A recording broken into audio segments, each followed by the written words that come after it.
25 years ago, deep in the heart of Alabama, they built a speedway unlike any other. Her steep banking invites cars to the unforgiving concrete walls that surround her. She has accepted the challenge of the best, but only twice could the king raise his specter over her. Richard Petty remembers how NASCAR Winston Cup racing used to be, when the driver was called upon to do more than just steer the car around the tri-oval.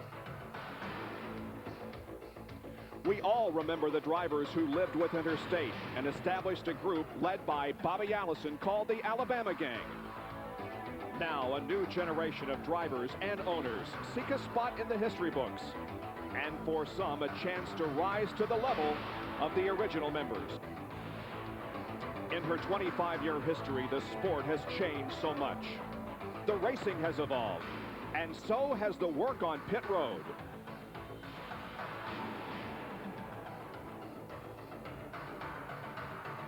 The ballet of yesterday has been changed into a science which pushes crews to the edge of excellence.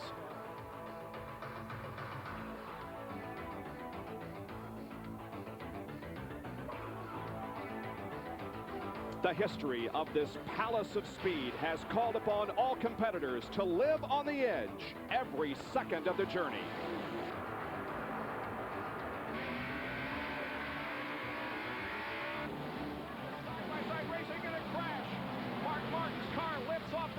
Does not go over. They come through the tri-oval. Checkered is waving. Ernie Irvin wins, and Rusty spins and gets airborne. So much has changed in the past quarter of a century, yet one thing has remained the same. Talladega continues to mean speed and the ultimate challenge for drivers.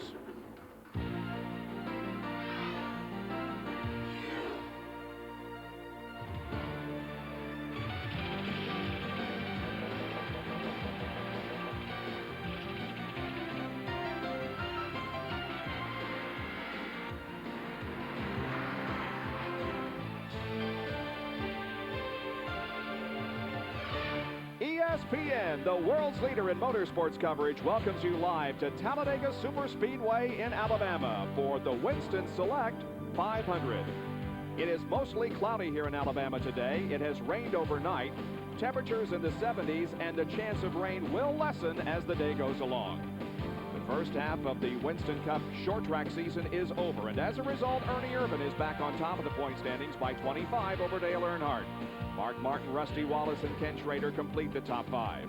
In the second five, you find Terry Labonte, who won one of the short track races, and Sterling Marlin, the Daytona 500 winner, who is going for the Winston Million in 1994. Hi, everyone. I'm Bob Jenkins here at the International Motorsports Hall of Fame, located on the grounds of Talladega Superspeedway. Among some of the famous cars that have raced here in the past 25 years. Cars driven by racing legends who have tested their skills on this 2.6-mile facility. But the cars and the drivers have been replaced by a new generation. Drivers who will continue the tradition established by those including members of the famous Alabama Gang. And one such driver is on the pole for today's Winston Select 500. Here's Dr. Jerry Punch. Thank you, Bob, and hello, everyone. While there isn't an original member of the Alabama Gang in today's field, there just may be an adopted one. You see, on Friday in qualifying, this partisan Alabama crowd by far gave the greatest ovation to this car, number 28, and its current driver, Ernie Irvin. You see, they remember the exploits of this car, number 28, and previous driver, the late Davey Allison. They also remember last year's final laps, and Ernie Irvin in a different car going to victory lane. And Ernie, those memories and that ovation had to be very special for you. Well, they're for the whole race team. You know, these guys have went through a lot, and I just hope I could take them to victory lane here at Talladega like I did last year, and we can all celebrate together. Given the competitive feel, what do we expect to see today? It's going to be a tough race. You know, there's going to be a lot of cars running real competitive, Loy, and just all the guys that always run good on restrictor plate stuff. So I look for a nice close finish. Ernie Irvin sets to lead him down. If you've never seen a race at this massive facility, prepare to enjoy the Talladega experience. And now some of the legends themselves will give the command. And now, ladies and gentlemen, for the most famous words in motorsports, please welcome back Mr. Anthony Bruno and friends. Gentlemen, start your engines!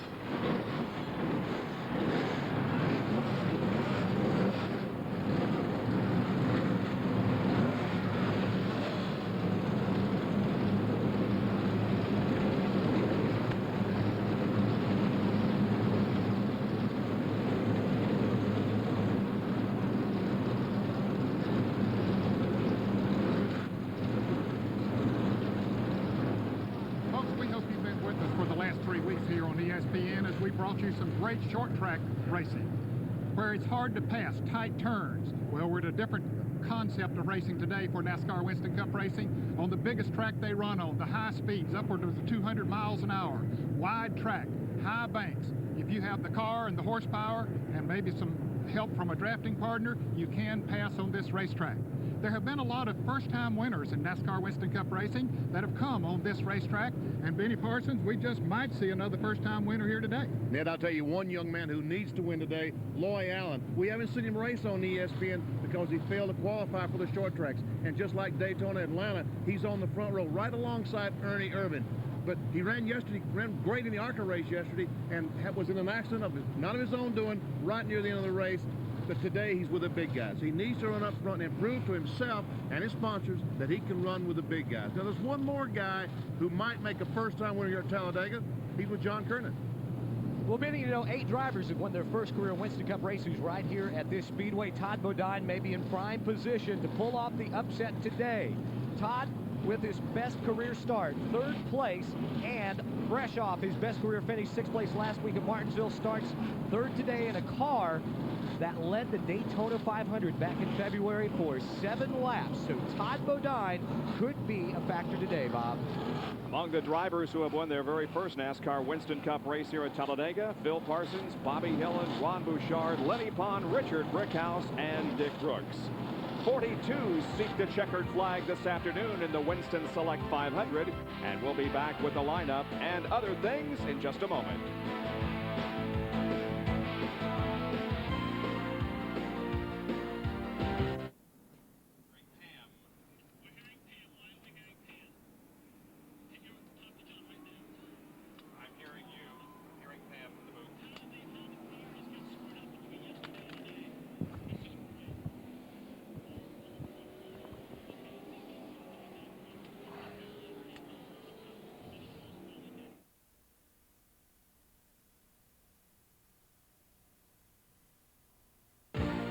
ESPN Speed World is being brought to you by Allied Signals Auto Light Spark Plugs, guaranteed for 2 years, no matter how far you go. By Titan Door Locks from Kwikset, unbeatable strength, unbeatable security. And by McDonald's, what you want is what you get at McDonald's today. Well, the cars have moved out on Talladega Superspeedway, and they're going to take a couple of warm-up laps and then get the green flag. Talladega Superspeedway is a tri-oval, similar shape to Daytona International Speedway. However, it is banked a little steeper and it is faster. As a matter of fact, the Talladega Superspeedway front stretch, actually a tri-oval, is 4,300 feet. The back stretch is 4,000 feet. 33 degrees of banking in the corners, 18 degrees in the tri-oval, and the back stretch is flat. Now let's take a look at the starting grid for today's event. The Busch pole sitter is Ernie Irvan with a speed of 193.298 miles an hour, the fastest since the restrictor plates came along in 1988. On the outside of the front row will be the Daytona 500 pole sitter Loy Allen in the Hooters Ford car 19. Second row, there's Todd Bodine from Chemung, New York in the Factory Stores of America Ford number 75, and Dale Earnhardt in the GM Goodwrench Chevrolet car number 3. The third row consists of Berwick, Pennsylvania's Jimmy Spencer in the McDonald's Ford car 27, and Greg Sachs in the U.S. Air Ford car number 77. The fourth row has Ken Schrader in car number 25 and Michael Waltrip in car 30. Dale Jarrett starts in 9th position in the Interstate Battery Chevrolet car 18, and then Sterling Marlin in the Kodak Film Chevrolet car number 4. Steve Grissom starts 11th in the Diamond Ridge Chevrolet number 29, and then the 21 of Morgan Shepherd, the Citgo Ford. Harry Gant starts 13 in his final spring race here at Talladega. 1 win, 1 pole position in 30 races at this facility. Chuck Bound will start in 14th position in the Relife Ford car number 12. Mark Martin from Batesville, Arkansas goes 15th in car 6, the Valvoline Ford, and Darrell Waltrip has command of the Western Auto Chevrolet starting from 16th position. Ted Musgrave goes next in the Family Channel Ford car number 16, then Lake Speed in number 15, the Quality Care Ford. Wallace Brothers in row number 10, it's Mike on the inside in car number 90 and Rusty alongside in number 2. Terry Labonte starts the Kellogg's Cornflake Chevrolet from 21st starting position, and Dave Marcus starts 22nd in the STG Chevrolet. Jeff Bodine starts 23rd in the Exide Battery Sport car number 7. Then Jeremy Mayfield in the Shoney Sport number 95. Rick Mast starts inside of row number 13, and outside will be Hut Strickland in car number 23. Kyle Petty has the 27 starting position in car number 42, and Brett Bodine in number 26. Jimmy Hensley starts on the inside of row number 15, qualifying at 189.055, and Bill Elliott at 189.044. Derek Cope will begin next inside of row number 16, and alongside will be Jeff Purvis. In the next row will be Ricky Rudd and Jeff Burton. Wally Dallenbach and John Andretti will be in row number 18. The 19th row consists of Joe Nemechek and Dick Trickle. In row number 20, Bobby Hamilton and Jeff Gordon. And the provisional starters today are Bobby Labonte and Kirk Shelmerdine in his first NASCAR Winston Cup race, driving car number 52. And those who didn't make the race and are flipping burgers today include Richie Petty, Rich Bickle, Jimmy Horton, Jim Sauter, Ward Burton, Ronnie Sanders, and Del McCowart. All those were here.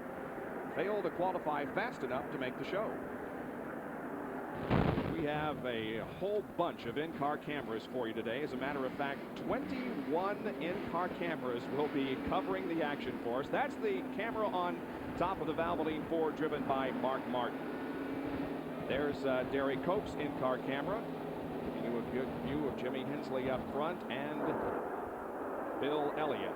Well, the pace car has pulled off. The field is under the command of Ernie Irvan with Loy Allen flanked to his right, and we get set for 188 laps of racing in the Winston Select 500 at Talladega. Glad to have you with us. Sit back and relax and enjoy an afternoon of racing here on ESPN. The green is out.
Seven in-car cameras giving you 21 different views of the action here at Talladega as they remain basically 2x2, some spreading out and making it 3 even down the backstretch.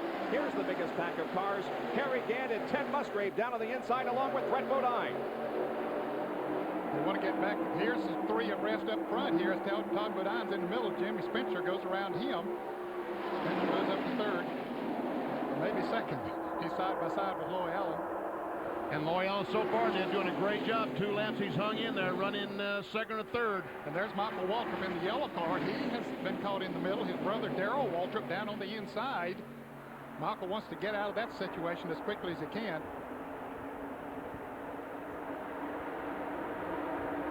Waltrip remains in the middle as Dale Jarrett is to the inside and Morgan Shepherd to the outside. Up front it is still Ernie Irvan showing the way with a great battle between Spencer and Loy Allen for 2nd. And Darrell Waltrip continues to move up on the inside of the racetrack. Well, he got an opportunity to go up and make it 3 abreast, moving around Ken Schrader. Darrell started 16th. He is definitely on the way forward.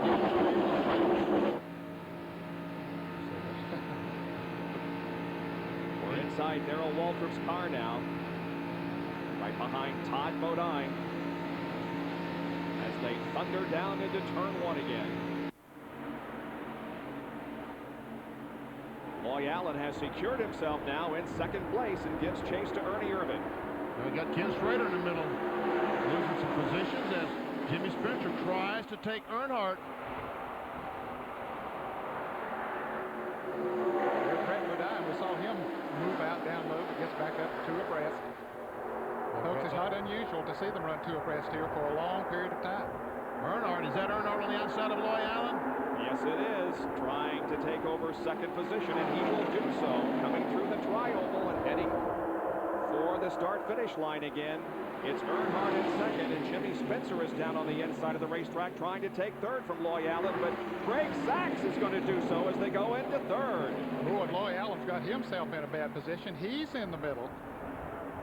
Dale Jarrett goes by on the outside. Here comes Darrell Waltrip down on the inside. And here comes Earnhardt for the lead. And the crowd goes wild here below us in the tri-oval. Earnhardt sneaks below. Ernie Irvan races wheel to wheel with him toward turn number 3. Now he's alongside of Sachs for second. Look what that draft did for him. Greg Sachs pulled in behind Ernie Irvan, and away they went from Earnhardt. And Spencer, not content to follow Earnhardt, wanted to go by him.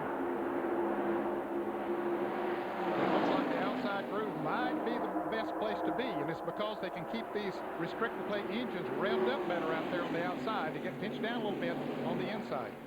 Earnhardt moves up in front of Morgan Shepherd, leaves Jimmy Spencer hung out to dry along with Darrell Waltrip on the inside. Looking back from Morgan Shepherd's car. Jimmy Spencer on the right. Running alongside Spencer down the backstretch. There's the whole field, folks. You see them all right there on the backstretch. Jeff Gordon, who started back in 40th position, is in the middle of the field already. He's moving up. He said his car just simply wouldn't qualify, but he felt it would race good. And certainly looks like he knew what he was talking about. Yes, he could follow. Couldn't push very well, but he could follow well. You see all the cars going by the 90 car. Mike Wallace, the Heilig Myers furniture car. See Hut Strickland up on the outside.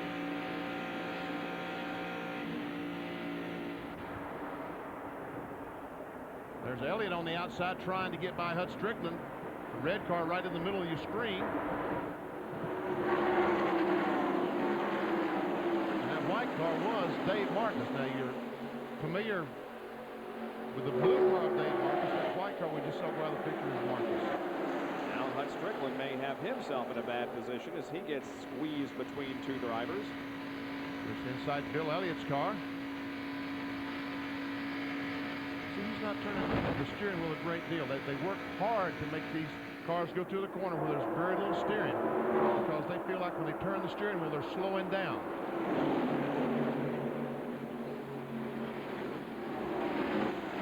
It's Jeremy Mayfield, the white car, right in front of Elliott.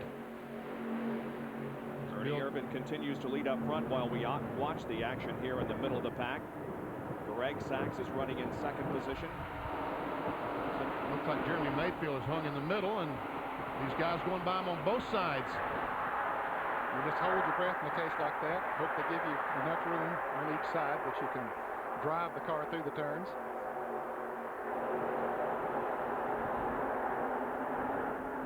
There is the up front pack being led by Ernie Irvan. Sachs is in second position. Sterling Marlin is third. Then Dale Earnhardt running in fourth position.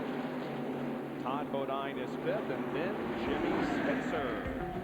7 of 188 laps are complete here at the Winston Select 500. The second 5, Shepherd, Spencer, Lake Speed, Dale Jarrett, and Chuck Bound. We'll be back with more of our live coverage from Talladega Superspeedway in Alabama after these messages.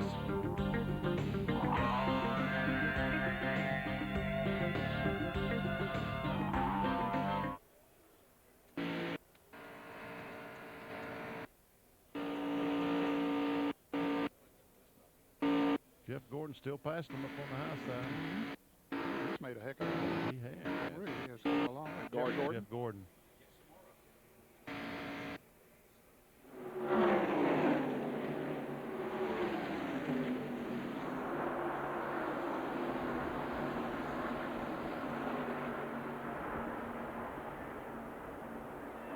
Schumberdine in that last one.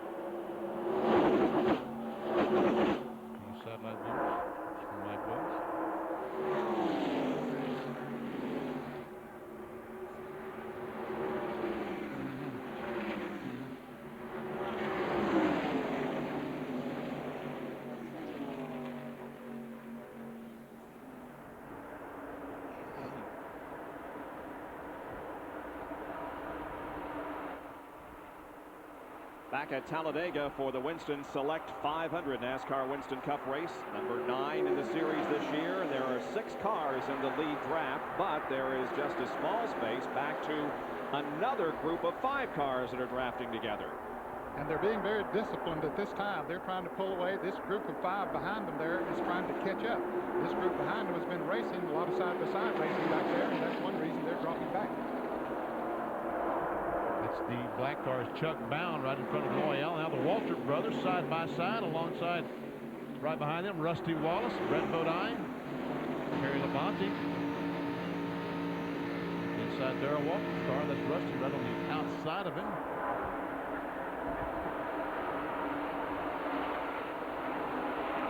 Brett Bodine, I tell you what, he's really had about 5 or 6 laps here this weekend. He's lost 3 engines. It spun yesterday afternoon early on in the last practice. Had to borrow an engine to qualify yesterday. Finally got the job done, but there was a lot of anxious moments in the Kenny Burns team garage area yesterday. Jeff Gordon, boy, he is moving up nicely. Started 40th on lap 1. He was 34th. The progression continued.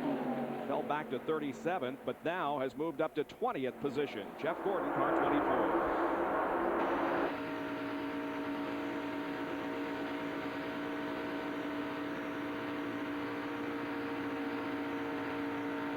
That's our camera inside Jeff Gordon's DuPont Automotive Finishes car, looking at his teammate, Terry Labonte. There he is. Loy Allen has lost several positions since the start of the race. He began from the outside of the front row, but as you can see, he's back now, running in the 13th position. And that's a huge disadvantage that Loy has this year in not qualifying for these races. He still doesn't have a lot of seat time in that car. Difficult to get experience if you're going to get in the races. That's right. And even that experience he could have gained on the short tracks would have been helpful to him. Here comes Kyle Petty making it 4 wide as they head for the start-finish line. Jeff Purvis, Hud Strickland, and Ted Musgrave running along with him.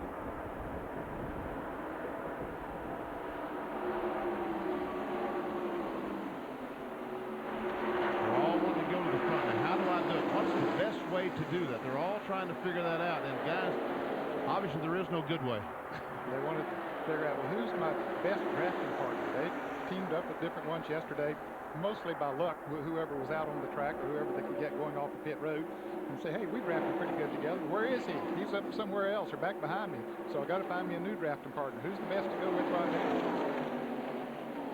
Ooh, Michael just slid in between those 2 cars. The yellow car right in front of Derek Cope.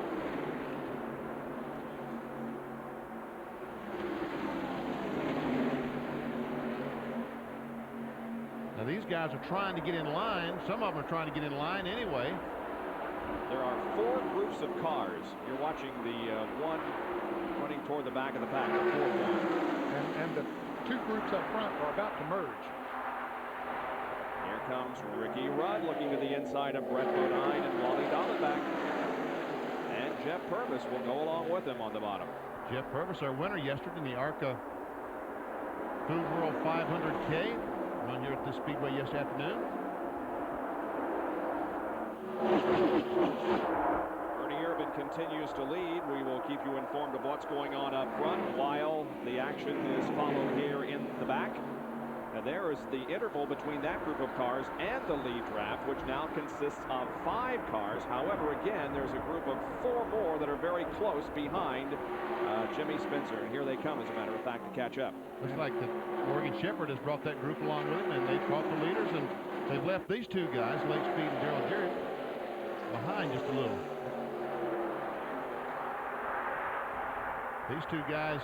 Well, they were right up with them a few laps ago, but they're losing. But there's a group of cars coming up behind them back there that could help them. There we see them coming in the picture. Jeff Gordon is in that group of cars back there, so Jarrett and Lake Speed need the help of another car. 2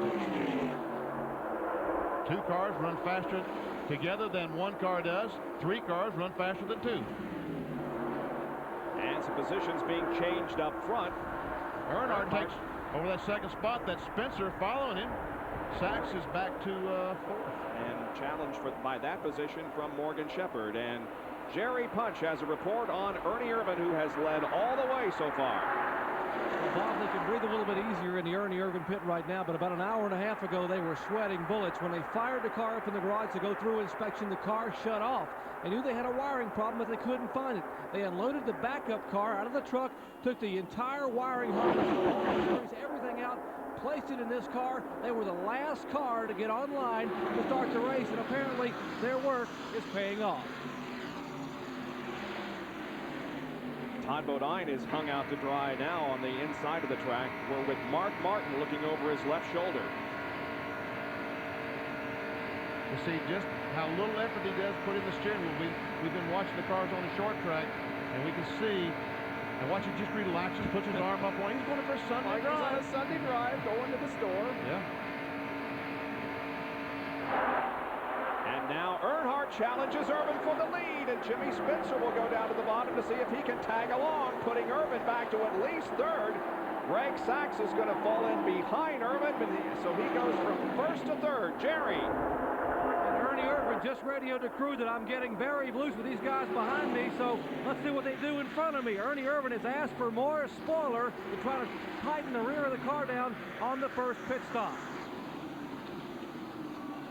Jimmy Spencer now looking to the inside of Dale Earnhardt as he's secured second position.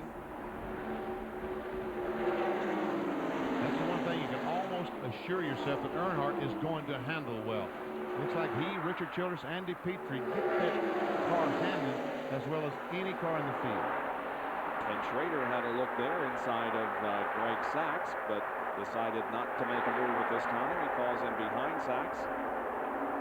Well, we saw Schrader going backwards there about 10 laps. He got him a drafting partner with Mark Martin, and they have come up through there pretty good.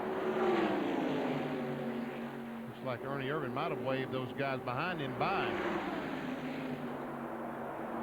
He does not want to be at the beginning in the middle of this field. Oh, Jeff Bodine has hit the wall hard someplace. Limping into the pit area, but damage on the right front of that car, extensive damage, and the yellow is out for the first time. Jeff's going to take it behind the wall. He has got some major damage. Had a crash at Martinsville last week. Now we see Ernie Irvan on the inside, just trying to maintain position back to the caution flag.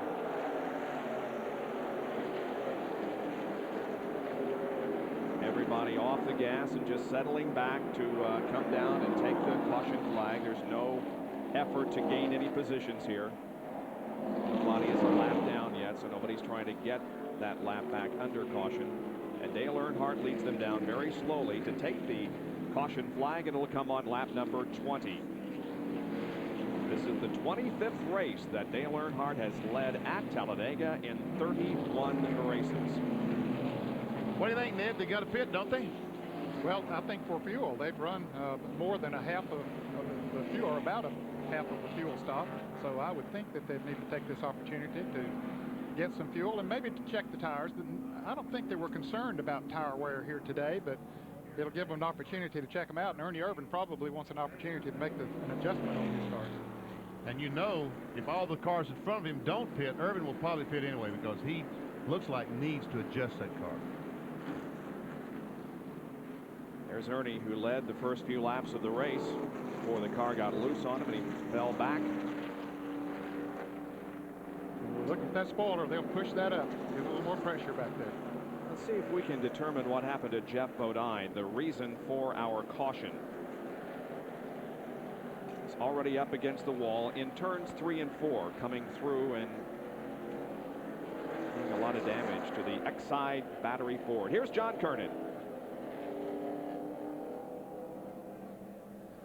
Waiting for pit stops on pit road. You know, the drivers have complained just a moment ago. Dale Earnhardt complained to Childress, and a couple other drivers have complained to the NASCAR officials, and now they have told security that apparently there have been some objects, can you believe it, folks, objects thrown out of the grandstand that has struck a couple of the cars up front. The last time by before the caution came out, Earnhardt said at least a couple of cans struck the side of his car down toward entering turn one. So now security and NASCAR are taking a very long, hard look at something like that. I just can't believe someone would think of that at these speeds and with this much at risk.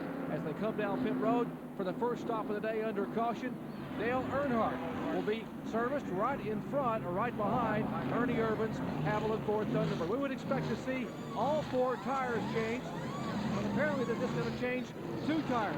Car number 28 has now Larry McReynolds pushed the spoiler. You heard Ernie talking about the fact that the car was loose. Earnhardt is down and away 2 tires. Here is Todd Bodine, Greg Sachs, Ernie Irvan, and Jimmy Spencer. They all shuffle back toward turn 1. Morgan Shepherd is having trouble getting off pit road. Looks like his car is stalled.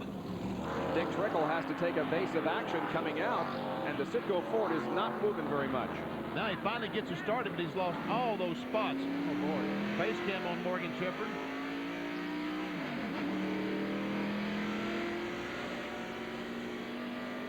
Now Morgan has it moving now, so he'll fall into position, but he lost several when the car just wouldn't get off of pit road. We'll take another break and be back. We are under our first caution of the afternoon in the Winston Select 500.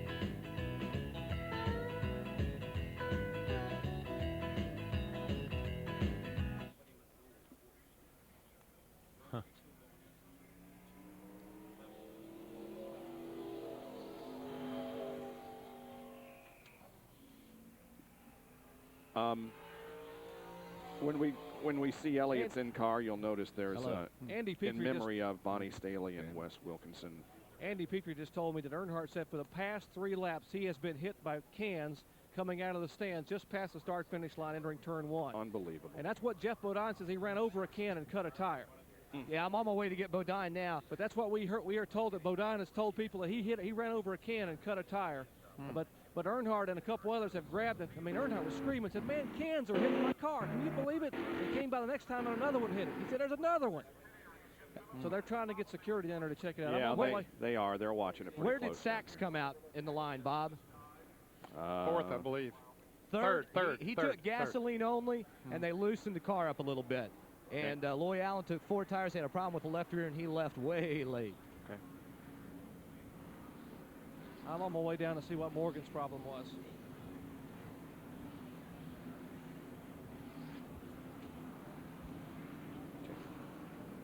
Pam, okay. I think I can hear you. If you're talking to me, I think maybe just be a little bit low. Hey, Mike, be a little bit low. Back at Talladega, where the field will get the green flag next time around, there are the safety crews out on the racetrack picking up the cans that have been thrown from the grandstand, and that is absolutely unbelievable. This sport has suffered a major loss today with the death of Ayrton Senna, and if we were to have a crash caused by some fan throwing a can onto the racetrack and any injury at all, I can't imagine the burden that person would carry. I mean, that's just unbelievable that anyone would throw anything on the racetrack. I came off turn 4 once year, Bob, just a few laps to go in a heavy draft, and a full can of beer hit my windshield directly in front of me. The windshield laid on top of my hand, so I couldn't steer the car. And I had to slow. Marty Robbins, as a matter of fact, the country western singer, spun through the grass to avoid hitting me when I backed off the throttle suddenly because a can of beer went right through the windshield. Let's go to John Kernan, who's with Jeff Bodine. Well, Jeff, they're working on the car on the right side. Blew a tire. What happened? Did you run over a can? Well, John, you know, I don't know. Let me say hi to my wife and 2 boys, Matt and Barry, back home. I'm okay. We're working on a car. Might get her back out there. You know, she's a car owner, so I got to tell her that stuff. You know, if I did, you know, there's been some reports of other drivers that people are throwing things out of the racetrack, especially on that back straightaway. You know, I just plead to the race fans, if you're back there, please don't throw anything out. I obviously ran over something. Now, if it was a can or some just debris on the track, I don't know what it was, but you know, I just plead to these race fans, don't throw things on the track. It's really dangerous. It was really a good thing I was up close to the wall, John. We were all running pretty high. If I'd been down lower, I would have really got hurt bad, but I just brushed the wall and I'm okay. But please, fans, don't throw things at us. Well said, Jeff and Bob. Thankfully, he is okay. A person who throws something onto the racetrack at a car is not a race fan. He's a race idiot. Look at the pit summary. Earnhardt stayed where he was. Spencer from 2nd to 4th. Sack stayed where he was. Todd Bodine from 8th to 2nd. And Rusty Wallace made a 3-position move. Once again, that Rusty Wallace pit crew doing a great job, moving him up 3 positions as the field gets the green flag. And look at Todd Bodine push Earnhardt. Boy, he is all over it.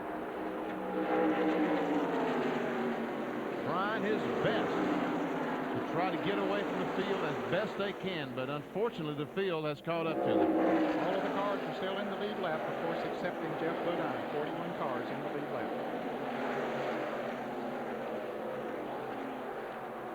There's Ernie Irvin, and as fast as his car is, he might need some help to catch back up to that group. There might be enough draft off that group he could catch up with. I mentioned Gordon Shepard having trouble coming out of the pits. He came out like 24th or something. He would have been either 2nd or 3rd had he not had that problem. It was a bad break for him. Would rather sit go forward. There he is running down on the inside behind Ted Musgrave. And Jerry Punch has more on that story. I just spoke with Eddie Wood, and apparently it was nothing major, just that the car stalled and dropped it off the jack, and Morgan began to lead. But a stall here cost you about 5 or 6 seconds, and you can see right now what it cost him on the racetrack. You bet. It cost him a lot of positions, and now he has to get back at speed. He has a good fast race car, but you usually on this racetrack you run the speed of the group that you're running with. See Sachs going by Spencer. Got on the outside of him going in turn 3. Now then, Ernie Irvin's going to try to do the same thing. Todd Bodine with a great run in 2nd position. He's knocking on Earnhardt's door, John Kernan. Yes, he is, Bob. And as we told you at the top of the show, that car led 7 laps at Daytona. He was caught up in a wreck.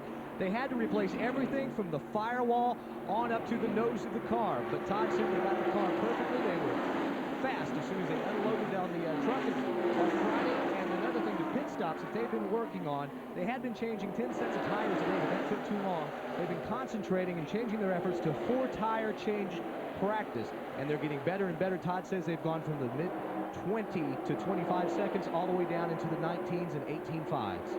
Now a huge pack of cars form, and they're going 3 abreast, and everybody has a drafting partner, it seems like. Now they go into 2 abreast formation. Again, in the middle of that red car, Dick Trickle doesn't have one, as Ernie Irvin and Todd Bodine trying to take the lead from Earnhardt. Oh, Ernie said, uh-oh, I don't think so. Look at Spencer come to the inside and take tucked in behind Earnhardt and Irvin where there wasn't a space. Right now with Mark Martin. And they'll just go right on by Todd Bodine. Let's see if he can get back in line. Sure would like to, wouldn't he? Yeah. But Ernie came down in front of him, so that helped him.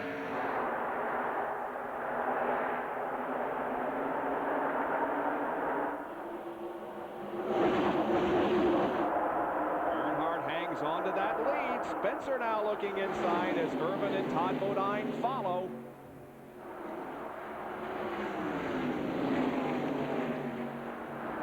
And Spencer goes to the front, or tries. Let's see if he can pull it off. He's a tough spot. Yeah, he is. If he can pull that off, then they're running by himself. He has a strong car. I talked to him at the motel this morning, and he said the car is running awfully good. But man, to sit down there by himself and those cars in line up there above him, and he's staying right with them. Sure is. He told me that his car was handling perfectly, man. Said it's right on the bottom of the racetrack. As we can see, that's where he's running. Dale Jarrett didn't do it a bad job. Look at him drafting with, who is it, Trickle? Trickle, yes. Yeah, and so they're down there, and they picked up the draft with Spencer around. They might be able to get up there and help Spencer if they can get to him. In the meantime, Spencer has lost 3 or 4 spots. Now those 2 cars have caught Spencer. Let's see if they can go forwards. Now, yesterday morning, Jarrett and Spencer hooked up together out here and ran in the 48-second bracket. As we go in the corner, he goes a shorter distance, so Spencer does pull alongside these cars, but looks like they're dropping back on the inside. Big group of cars. Yeah, there are 2 groups now of the cars. This is the lead one. Yeah, the only advantage of running on the inside is the fact that it's shorter around there. And Ernie Irvin's taking advantage of that short distance and moving around Dale Earnhardt. But normally the outside groove is the better because you can keep the engine wound up better up there. So obviously the adjustment they made on Irvin's car on that pit stop helped because he is back up front. And now the battle for second is between Bodine and Dale Earnhardt.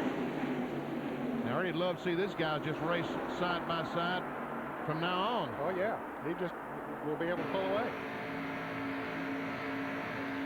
Great shot from Mark Martin's car. There's Jarrett to the left. Everyone has a drafting partner. Just watch the RPMs and speed. 193. We can see how it doesn't accelerate down the straightaway. Just holds that speed constantly. When he goes in the corner now, it will slow down just a little bit as he goes in the corner. 185 is the slowest speed we've seen, from 185 to 194. And that's not because he's backing off. It's just he's scrubbing off that much speed in. He went around the corner, yeah. Let's see if the wind. Oh, look up there. Spencer and Bodine touch. And Trickle down to the inside makes it 3 wide with Jarrett and Martin. Ooh, don't like to see that. Especially when your son is right in the middle of it. Get up there on that outside, Dale. There's Sterling Marlin on the very right of your screen. That yellow car, the Kodak Film Chevrolet, the Daytona 500 winner. He's going for a $100,000 bonus today, and of course, if he can win 3 of the big 4, the 2 remaining races at Charlotte and Darlington, he can win $1 million. And look at Rusty Wallace move up. He's got Schrader right on his back bumper, and Schrader was one of the faster cars earlier. And look at Jeff Gordon up on the outside, going around Terry Labonte.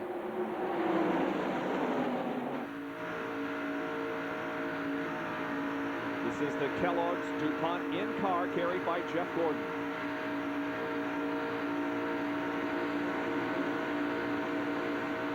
I know, folks, it doesn't appear as these cars are running 195 miles an hour, but they are. And meanwhile, Ernie Irvin is back in 5th spot, and Greg Sachs, the Jasper Engine US Air car, has taken the lead.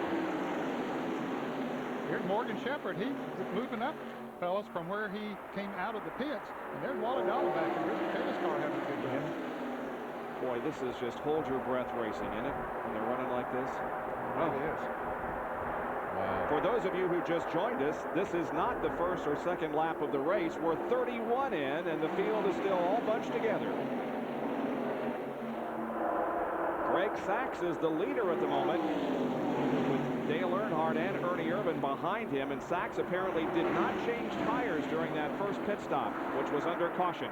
I don't think Todd Devine changed tires as well. We'll be back with more live coverage from Talladega Superspeedway in Alabama.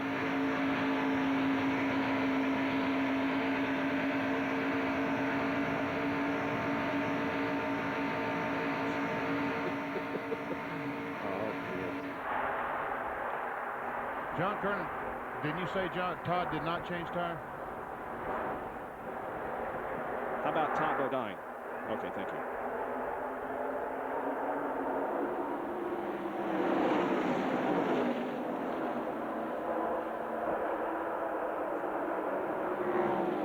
Rusty's losing it, isn't he? He's in the middle and can't go nowhere. Yeah, he is.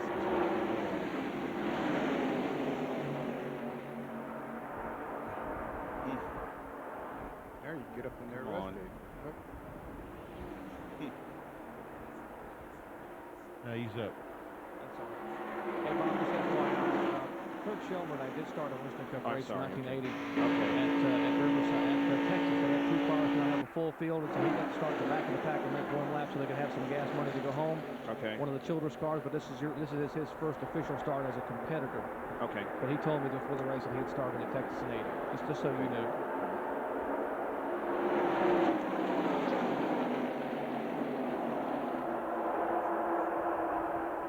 ESPN Speed World back at the Winston Select 500 at Talladega Superspeedway in Alabama. And it is Ernie Irvin who is back up front with Earnhardt now second. And look at Wally Dallenbach, who has moved to 5th position. Wow. And didn't qualify the first day. But picked up some speed. They had some type of ignition problem or something. They picked up some speed on the second car, qualified about 25th or so. And you're right. Now, Todd Bodine is in the middle with no trying to help, and he's going straight backwards. And while we're on commercial, Rusty Wallace did the same thing. Ooh, and Spencer has to get out of the gas as he goes in the corner, and Todd Bodine moves up in front of him. Meanwhile, Mark Martin's in that same dilemma. Yeah, Jared got in too, and he's moving back from about 7th or 8th position back to about 20th. Now Mark goes to the right and falls in behind Labonte.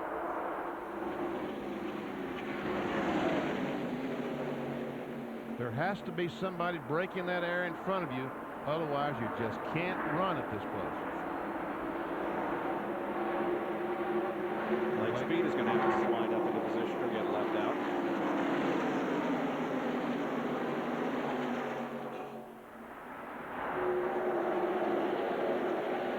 Here's an Autolite field summary. Now they were running last lap. Is that changing every lap, about every half a lap, but that's the way they were the last time around.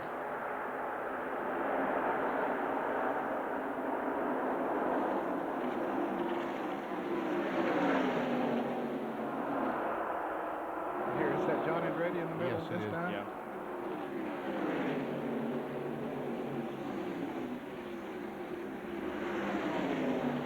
Only one car behind the wall right now, and only one car that is not on the lead lap, and that is Jeff Bodine, who continues to work on his car after hitting the wall in turn 3.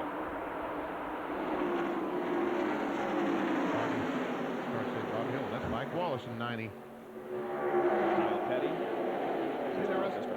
There's Rusty Wallace right behind David Harris. He was up there running in the lead pack when we went to commercial a moment ago. He got caught in the middle and could not do anything about it. He just went straight to the back. Jared did the same thing. And I see that 28th spot. Did, yep.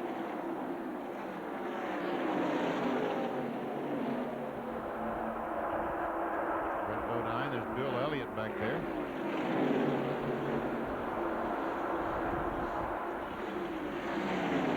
And watch. There's the leaders of our race. It looks like all the cars are basically caught on to the lead draft right now. Now there are really only 4 cars that are not in what you would have to consider the lead draft. Dick Trickle is now in 4th position after a 38th place start. He has quickly moved up to 4th place. Jerry Punch has more on Dick Trickle's run.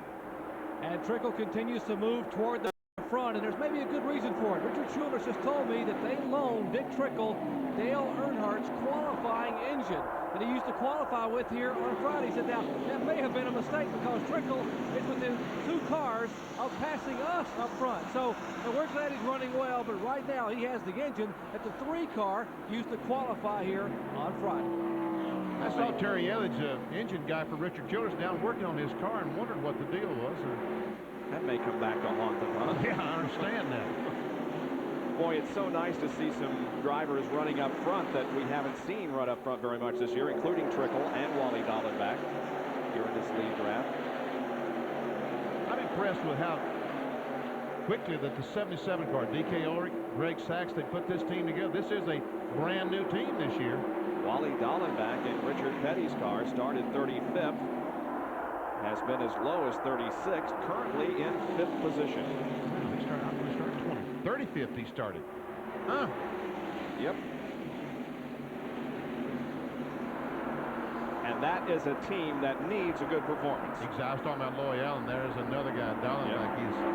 That team has been so depressed at the lack of success they've had this year. Michael Waldrop is to the high side of Ken Schrader bound the back stretch as Jeff Gordon goes to the low side with Sterling Marlin. And they've got Schrader in the middle. Schrader has a drafted partner with Todd Bodine now, but Todd's going to peel off and go with the 4 car and leave Paul Kenny by himself.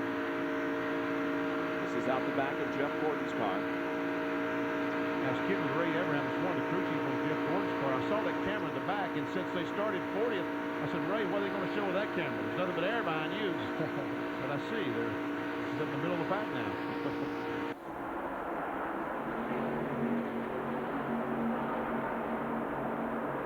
Look at that 6th spot from 40th to 6th. They're about to lap Kirk Shelmerdine and Jimmy Means' car. I said earlier that this is Kirk's first NASCAR Winston Cup race. It is his first race as really a competitor. He did start a race back in 1980 at Texas, but this is his first time as a competitor and one who's trying to move up. John Kernan has more on the 77 car Greg Sachs. Well, you know, Vinny was talking about how amazed he was this DK Ulrich team had come together so quickly. Greg Sachs was telling me this morning that they thought they had made a mistake over the winter. They put all their eggs in one basket by working on the Daytona car, getting it ready to go to the Daytona 500. Well, they wound up finishing 7th. Since then, they've left that car sitting in the corner of the shop. They haven't even worked on it until this week whenever they got ready to come down here to Talladega. They put all their concentration and effort now on getting the rest of their program together. But right now, they're running very well today. And you know, Greg has had some really good runs on some of the short tracks. He's just had a little bad luck. But he always seems to run here well at Talladega. He does. He likes these high-speed racetracks. Spencer trying to take that McDonald's car back to the front, and he passes Dallenbach and the 25 car of Kenny Schrader. And another driver who loves to run at high speed and draft is Terry Labonte, and he's right behind Ken Schrader. As a matter of fact, a lap ago, he came up on Ken Schrader, had an opportunity to draft by, but he didn't. He decided to fall in behind him as opposed to putting Schrader back in the middle again. And maybe they could hook up together and do some damage to the other drivers running that way as opposed to getting free race. There's a certain skill to drafting, and Benny, a lot of people have told me that Terry is among the best. You agree with that? I mean, I think that any of these guys in the top 20 are, I don't see any difference in any of them, really. I mean, Terry does have a lot of experience and he's good. A lot of experience. Look at Jeff Gordon. I mean, this guy, his second year, and how can you argue with the job he's done? Starting 40th year, he is where? 4th? Yep.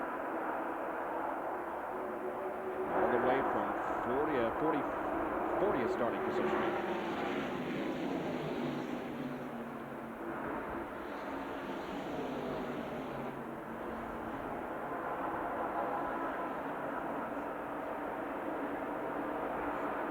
Jeff Gordon said his car would not lead very well. He could follow, but we'll see what happens if he should get in front, if it was telling us the truth or not.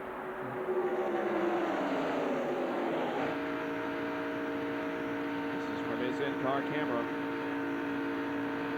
And once again, we see not much effort. Get that car to go through the corner.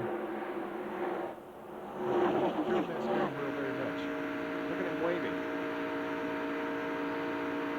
What's this all about? I guess he was, I don't know. Probably waving to Spencer to either stay behind or whatever, because that 5-car pack is about to break away from those behind them, and so it could be to their advantage to stay together and run a single file.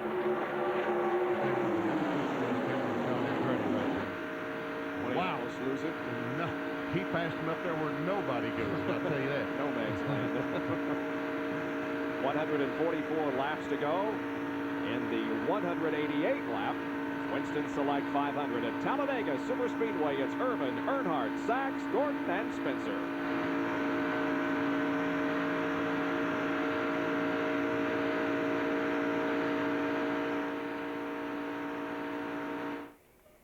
You didn't have a shot of John Andretti going in there, did you, Neil?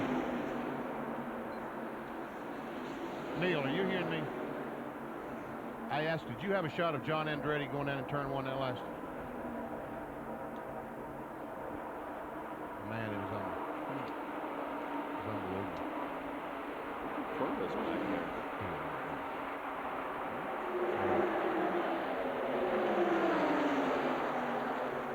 Yeah, I saw a release shirt like that.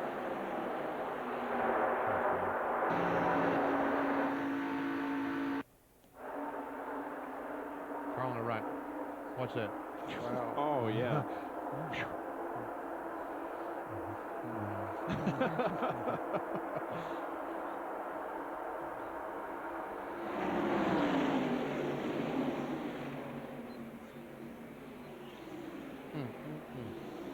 Where's Todd Bodine? He's back about 12th or so down on the inside of. Yeah, more like 15th, 14th or 15th. All those guys that didn't change tires. Interesting to see how they're.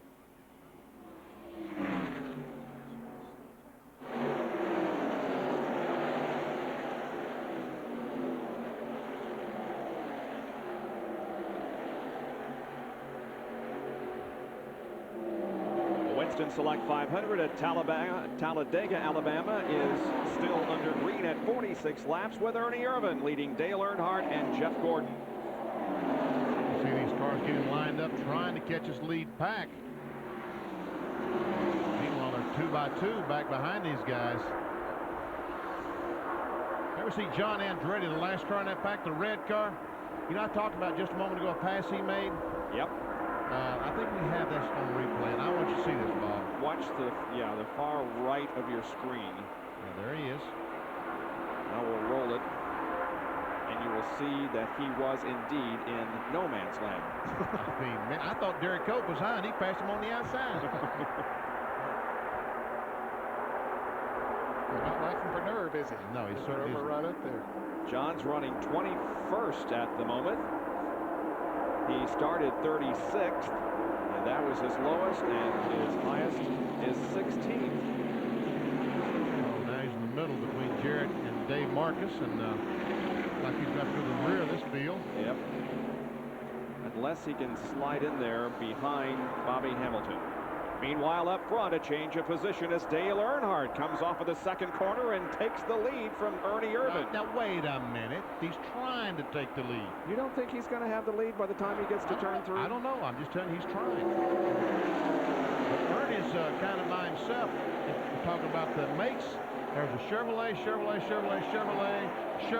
one Ford. Now, where's Sachs? Oh, there he is. We finally found another Ford back there. And there's a Pontiac. Greg Sachs and Michael Walker together. Just a lap or two ago, those front 3 cars had pulled away from that other pack, but they've gone right up to him there now. Yeah, Earnhardt has the lead when he goes by this time. Sure. Sterling Marlin will go to the inside of Ken Schrader, and Jeff Gordon will fall in behind him. They pick up the draft, and now Marlin challenges Earnhardt for the lead in 2. Wow. That was impressive. He did it. That was impressive. 4 car always runs strong here at Talladega. Sterling Marlin's another driver who likes these high-speed racetracks. And Jeff Gordon is going to try to take over second from Earnhardt. These guys, they're just lined up like the start of a race right behind Sterling Marlin. There's the rear shot out of Jeff Gordon's car. Looking back at both of his teammates. We've got all 3 of Rick Hendrick's cars in that one shot. The camera on Gordon's car and Labonte and Schrader right behind. They're running 2nd, 4th, and 5th. Now, the Ford's Todd Bodine has worked his way back up to about 7th on the outside. And Jeff Gordon will try to take the lead from Arlen. Talking about Todd Bodine, Benny, he was about 15th or so about 7 or 8 laps ago. So he worked his way back up there. He's in the 75 car, the Factory Story for America car on the outside there. Lateral move certainly did not work for Gordon. No, it didn't work very well. Now, Ernie has moved back to the high side of the racetrack. Now he's back on the inside. Still not saw him on the outside. He's trying to find a place where that Ford will run best. And maybe it's getting a little loose with him again. It might be doing that, Ned. Now we see Todd Bodine in 4th and Jeff Gordon in 5th. And of course, those two had a meeting in Daytona. There are 27 cars in this lead pack. 2/3 of the field. Wow. One thing about when Ernie runs down there, well, he's going to pull up in front of Greg Sachs. I started to say, running on the bottom of the racetrack like that, there's no cars right behind him to loosen him up, so that might be a better place for him to run. If he is having another problem getting loose. What did we run, about 25 laps on this green flag segment? No, yeah, we've run about 30 laps.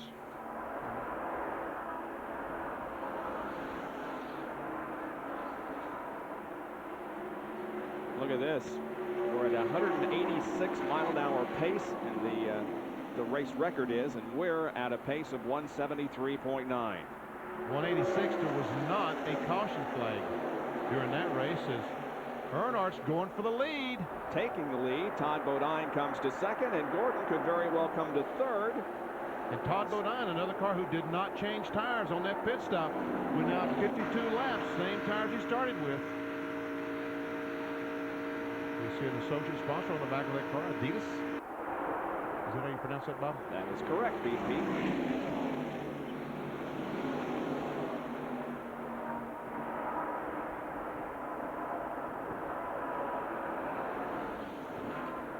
Right behind Earnhardt, they're lined up for about 12 cars. Well, as I said that, they all started getting 2 abreast. Ernie and Marlin. Ernie's going to make it 3 abreast. We got him a run going in there and made the pass. And Sterling needs to quickly move down behind Ernie before Greg Saxon get on the inside and make him 3 abreast. We've seen what that will do. Urban moves back up to 3rd.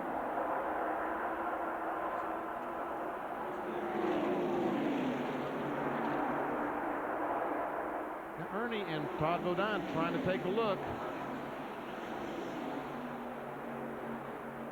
Jerry, is Ernie getting loose again?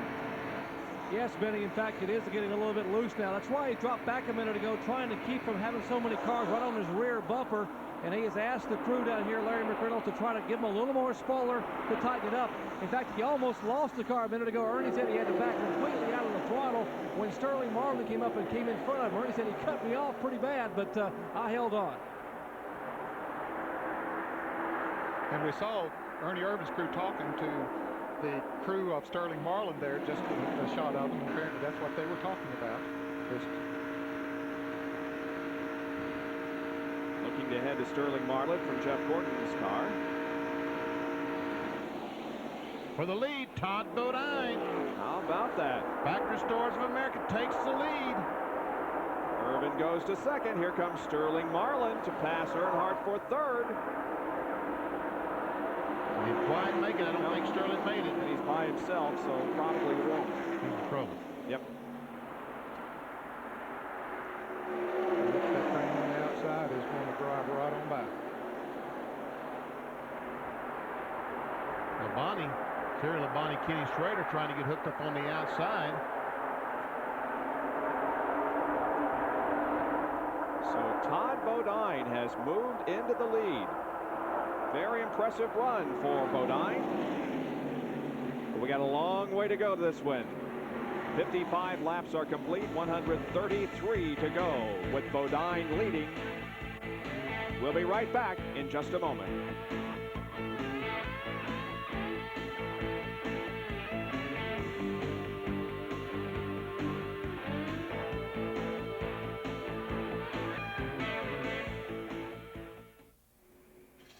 Who are you looking for? Jeremy, what's the 19 car? 19. 31st.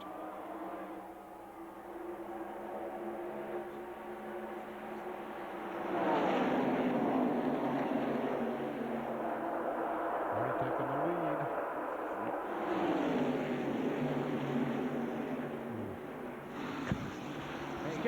Scheduled pit stop should be around lap 70 or 71. They're already beginning to pick their partners down here. A couple of people have already run back and forth. It looks like Earnhardt's going to try to pit with the 24 car. They're trying to work out a deal for those two to come down together and pit at the same time if we stay green. So everyone's trying to pick a dancing partner. Okay. Do-si-do. Roy Allen thought he had a tire might be going down just a few laps ago, and apparently it wasn't. The car just got a little loose. Somebody, some air around and moved it around, but he's okay. Their plan, they did 4 tires the first time. They're just going to do 2 tire stops from here on out. Okay. Okay.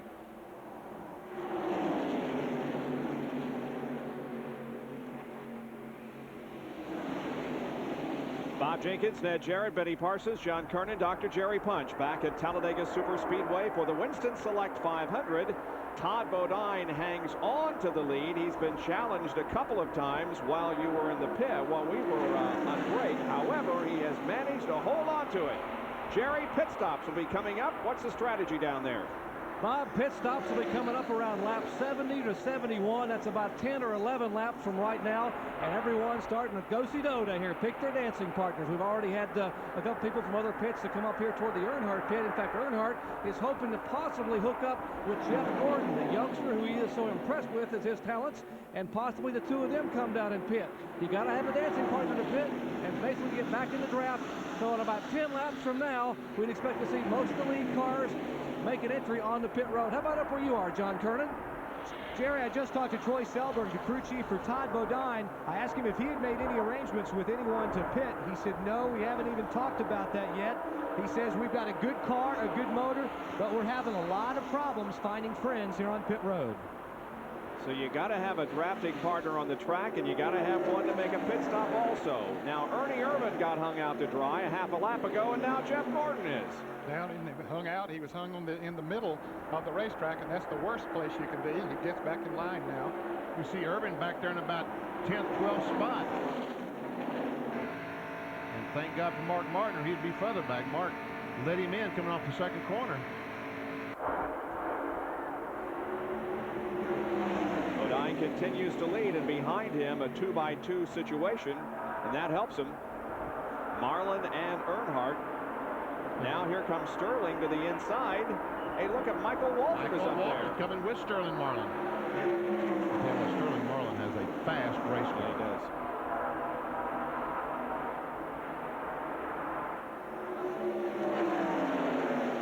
But he still couldn't make that pass. No, he couldn't. Just couldn't do it. Todd stayed up there on the outside, kept that momentum up. Todd running high in this corner, seems to run well. He runs low in the first and second corner, so it looks like his car is having the right place he wants to put it. There are 40 cars on the lead lap and 29 in the lead draft as we approach lap number 61. Well, now there's Sachs back in third place. I thought he was hung out to dry about 10 laps ago. He has a fast race car, too.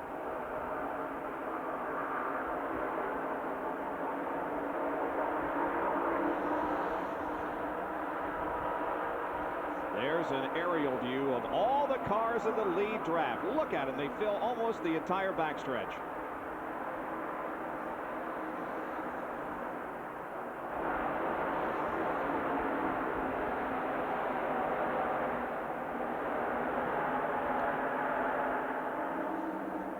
Earnhardt grabs the lead away from Todd Bodine as they come off of corner number 4 and into the tri-oval. And immediately slid right up in front of him. I believe that's a draft of about 30 cars.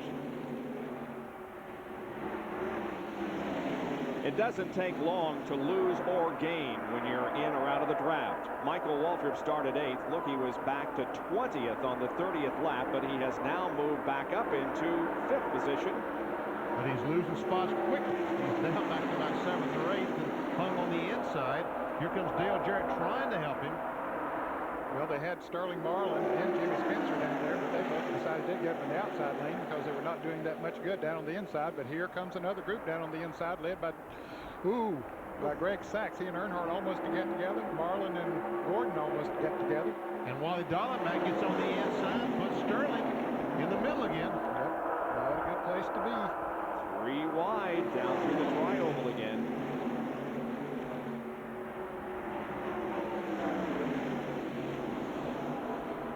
Well, it looks like we're set up for some green flag pit stops. We've only had 1 caution so far today. That was for a crash involving Jeff Bodine. He's okay. What we could have, though, in the next few laps, green flag pit stops. We want to be back to cover those, so we'll take another break and be right back for more live coverage from Talladega of the Winston Select 500. Stay with us.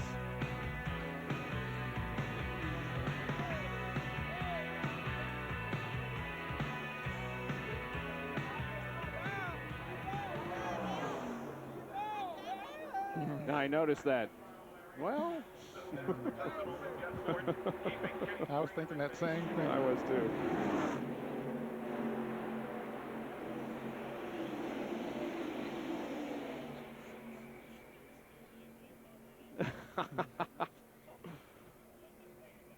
Okay.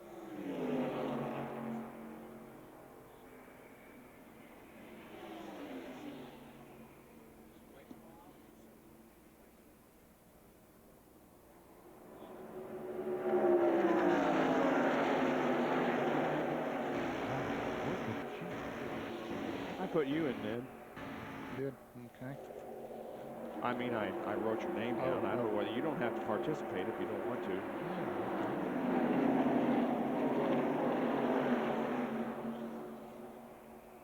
Give me 5. Thank you. I'll take Todd. If you win, you only win half. You can't join a poker game in the middle.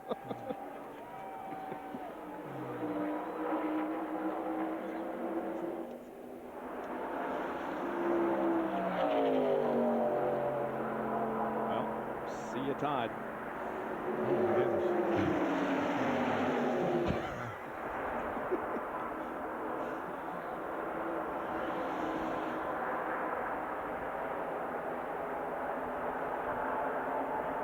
We're back at Talladega, and a warm welcome to the MCI Proof Positive Blimp and its crew today, being led by Captain Matt Elkins of Dallas, Texas, with the aerial shots of, again, a change of leader as Todd Bodine got caught out of the draft and went from first back to, what, about 5th or so? It is now Jeff Gordon battling with Dale Earnhardt, and again, the Hendrick cars are right up there, 1st, 3rd, and 4th. Terry Labonte and Kenny Schrader, the other two besides Gordon.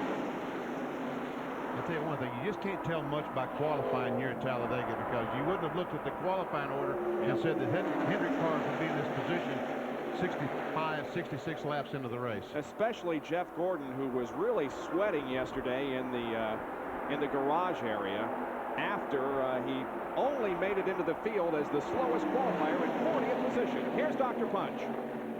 Gentlemen, I asked Ray Evernham, the crew chief for Jeff Gordon, just about that same question a minute ago. He said, you know, at Hendrick Motorsports, we may sacrifice a little bit in qualifying, but we build our cars with a little added downforce so they will drive very, very stably in heavy traffic and handle the air. We know our drivers are very good in the draft, particularly Jeff Gordon, so we figure if our car is stable, if we can get in the field, which they barely did here at Talladega, the car will come to the front in a hurry because we can drive it anywhere. I think they've proven that out here right now. He hit the nail on the head with that prediction, that's for sure. Now Marlin goes in behind Michael Waltrip, and Ernie Irvin will go down there along with Jarrett and others.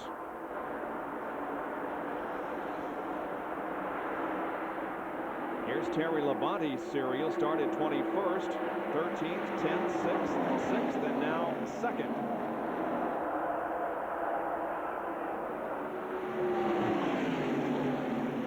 The nerve to ask Ray Evernham last night what was wrong with his car.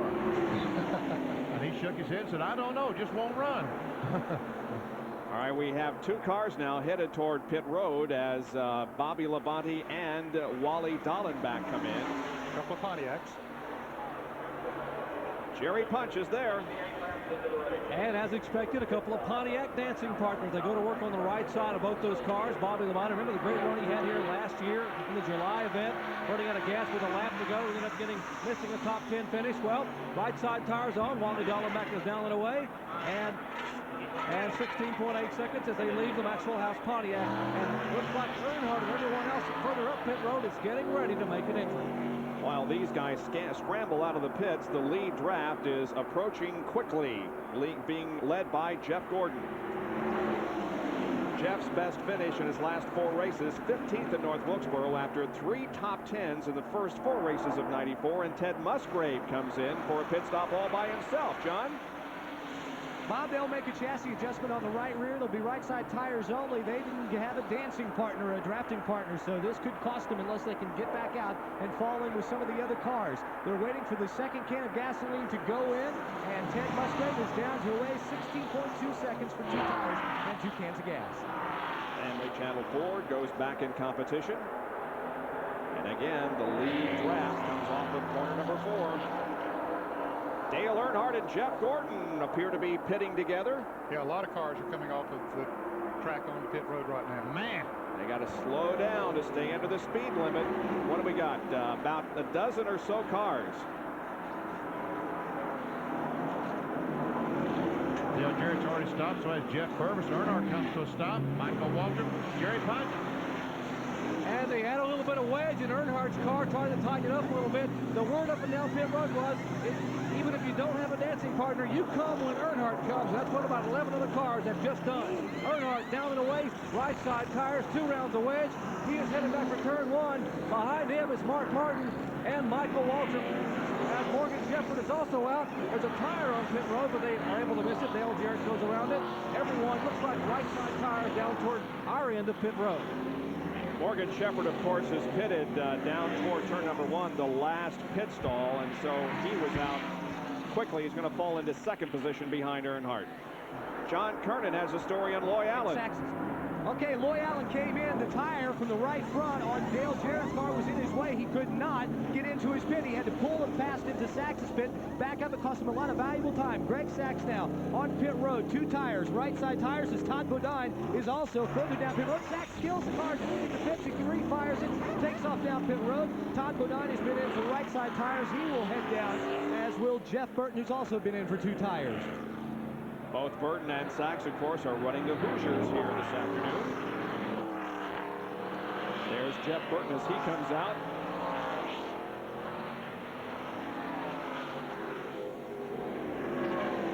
And this is the lead draft as Michael Waltrip is now the leader. Well, no, Michael made a pit stop. Ernie Irvan is the leader. Okay. Michael just got back in the lead lap. Ernie Irvan has not pitted yet. So a bunch of those cars are lap down, those that have pitted. So Ernie Irvan will be coming in before too long, we assume. And certainly they want him to come in pretty quick so that they can, in case there would be a caution, that they can stay in the lead lap. He looks like he's coming in now. He's on the bottom of the racetrack like he's planning on coming down pit road, but who's going to be his partner? No, I don't think he's coming in. He's staying out there. Tell you what, if they get him on the outside, he'll never be able to get in the pits. Jerry, what's the story down there? Well, what we're hearing down here is NASCAR apparently has said that possibly the car number 75 and the car number 8 may require a stop-and-go penalty for too fast on pit road. We also might mention that Chuck Bounds, Bobby Allison Ford, comes down pit road, the Big B drug-sponsored Ford Thunderbird, and is not underpowered. The car is coasting down pit road, as here's the car number 42 of Kyle Petty, the mellow yellow Pontiac, and Darrell Waltrip in the Western Auto Chevrolet. Right side tires on Kyle Petty as Sterling Marlin now heads down pit road. They're trying to get the Chuck Bound car refired. Marlin pitting already completed his pit work. Right side tires going on Darrell Waltrip's car. And you see Darrell Waltrip's Western Auto crew as Kyle Petty now goes zipping down. And right side tires are on that car number 17. Now here is Ernie Irvan, car number 28. Remember, Ernie said the car was still very, very loose. Car number 75, we mentioned Todd Bodine in a stop and go. He is coming by. Terry Labonte likewise pitting. He's about 3 spots in front of Ernie Irvan. They're pushing the rear spoiler up on the Haviland Ford Thunderbird. 1 can of fuel in. Second can of fuel goes in. Right side tires. Ernie Irvan is down and away 11.5, and they are still now. They pull the jack from beneath Terry Labonte's car as he goes out, and he will follow fellow Hendrick teammate in the Kodiak Chevrolet. As Rusty Wallace, getting his right side tire changed, brings his Ford back to bear in turn 1. But meanwhile, Dale Earnhardt and this group that are hooked up together are going to pass Ernie Irvan before he can get his car back up to speed. As a matter of fact, he might be well, maybe he will be up to speed by the time they get to him. He's just coming off turn 2 as they enter turn 2. You see Earnhardt, Sachs, Morgan Shepherd. Those guys with the Sitco team had a great pit stop. Yes, they did. Jeff Gordon remains in the lead draft, so is Mark Martin. Where's Ernie? He should be right there and somewhere right in front. There's Ernie. So he's going to get his speed up. It looks like, Benny, he'll be able to blend in with him. He doesn't have his speed totally up. They're running faster than he is, but by the time they catch him, his speed is going to be almost equal to theirs, so he'll be able to hang right with them. See, Schrader came out right behind Ernie Irvan, and you can see that they have the momentum. He'll fall into that group somewhere along the way, though. Tough break. I don't know if we've reported that Todd Bodine and Jeff Burton both had a stop-and-go penalty for speeding on pit road. Tough break for those 2 competitors.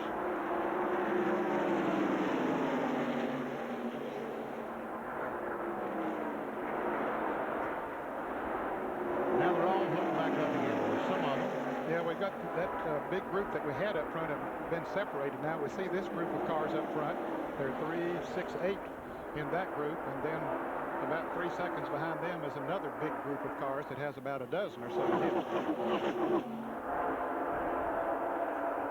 All right, let's run through the top 10 for you here, since we have had the pit stops and positions have changed. The leader is... It's Urban, Earnhardt, Greg Sachs, Morgan Shepherd, Jeff Gordon, Kenny Schrader, Mark Martin, Ricky Rudd, and who is that? Is that Jeremy Mayfield? He must be a lap down. On the tail of the field. I think it is, but he's a lap down. And then it's Terry Labonte, Wally Donald, Max Sterling, Marlon, Michael Walker, the next cars.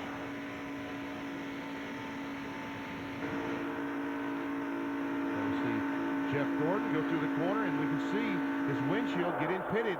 As the sand goes up, hits the windshield, it's sandblasting. It becomes very difficult for the drivers to see, particularly late in the race. But your eyes do adjust to some degree as you go along. It's not like when we see it there, say, man, how does he see?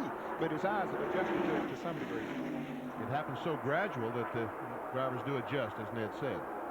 Side-by-side racing here between Ken Schrader and Morgan Shepherd.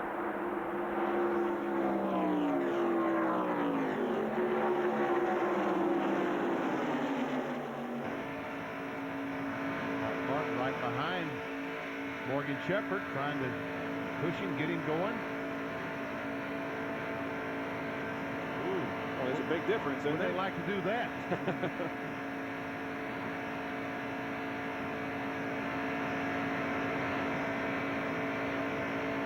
77 laps completed here at Talladega, and it's Ernie Irvan, Dale Earnhardt, Greg Sachs, Jeff Gordon, and Morgan Shepherd, the top 5 after 77 laps.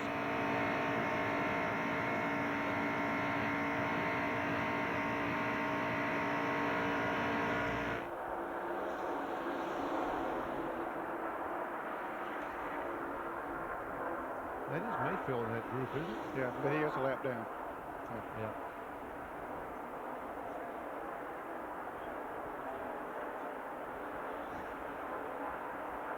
Okay.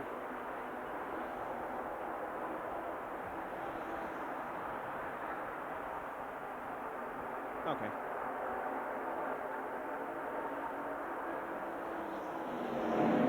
DW's out there all by himself. Is he pitted yet? Yeah, he and Kyle came in together. They were running together on the racetrack.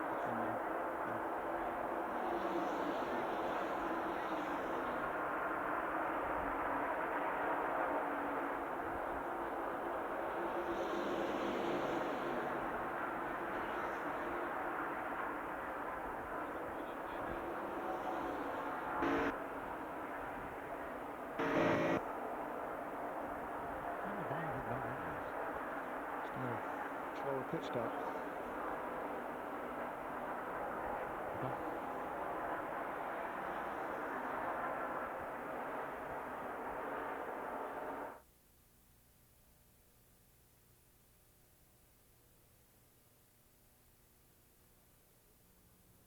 This lithograph and many other items will be available to you following today's Winston Select 500 from Talladega NASCAR Shop Talk here on ESPN with our special guest, Jeff Gordon, driver of the DuPont Chevrolet. Hope you can join us. Jeff doing a fine job on the racetrack. He's in 4th position right now. And we're riding along right beside him. Another Fran Field summary.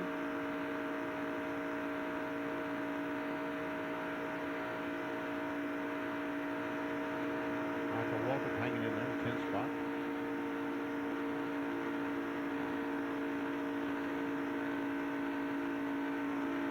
Terry Labonte. Have we seen him on the run down yet? Well, he's back in that second There he is. group of There he cars. first. Yeah, but he is. I thought he was about 10th or 11th a moment ago. I don't know if he has a problem or what. There we see Bobby Labonte in 26, took a provisional today. Roy Allen back in 33rd position after a second place start. And now the cars that have fallen a lap down. You have 35 and are still on the lead lap. Jeff Bodine remains behind the wall, trying to get his car fixed after an encounter with the third turn wall early. Irvan leads Earnhardt here with Greg Sachs Jeff Gordon, Morgan Shepherd, and Mark Martin all hooked up together. Now let's go back to the second pack of cars. There goes Rick Mast. He on a line down just a moment ago, and there's that second group. Sterling Marlin leading those guys around. Jeff Purvis down on the inside in 51, along with Jimmy Spencer. Jimmy Hensley on the outside. Good run for Jimmy. And for Jeff. Yes. One of those paint schemes will knock your eyeballs out, won't they? By the way, it has become very sunny here now. The skies have cleared up nicely since the race started. You said it would get better this afternoon. Yep, and it is. Have you taken John Kern's I was place going to say, as the see, not only forecaster? John Kernan can forecast weather, so can I. Derek Cope right in the middle of our screen. The Fingerhut Ford, Cale Yarborough's entry. By the way, this is Cale's 200th race as a car owner. That car on the outside is Jimmy Hensley, in case you didn't recognize it. It was painted that way in Martinsville last week. Petron Plus, spot from that car. Steve Grissom, the green and white number 29. Steve had himself a good qualifying run. Started 11th here today. Didn't the governor proclaim it Steve Grissom Day in Alabama here not too long ago? It's from Gadsden, Alabama. Not too far from here. Started 11th. It's been his highest position. He's currently running in 20th. Back up front, it's still Irvin leading. The battle is for third position. Jeff Gordon, Morgan Shepherd has gotten on the outside of Greg Sachs. Sachs was third the last time we saw this group. Now he's fifth, going for sixth. And it could be more than that. Martin making eighth.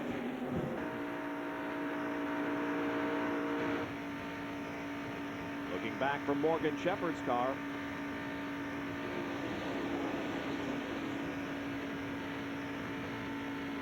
What if they got that 21 car full of fuel? No, he made an awfully fast pit stop. What didn't he do? Mr. Wood brothers are awfully good at that.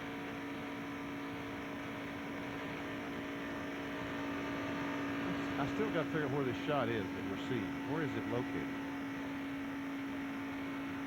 Benny, it's where you would normally think your license plate would go, right in the middle of the... In the rear bumper? Yeah. Okay.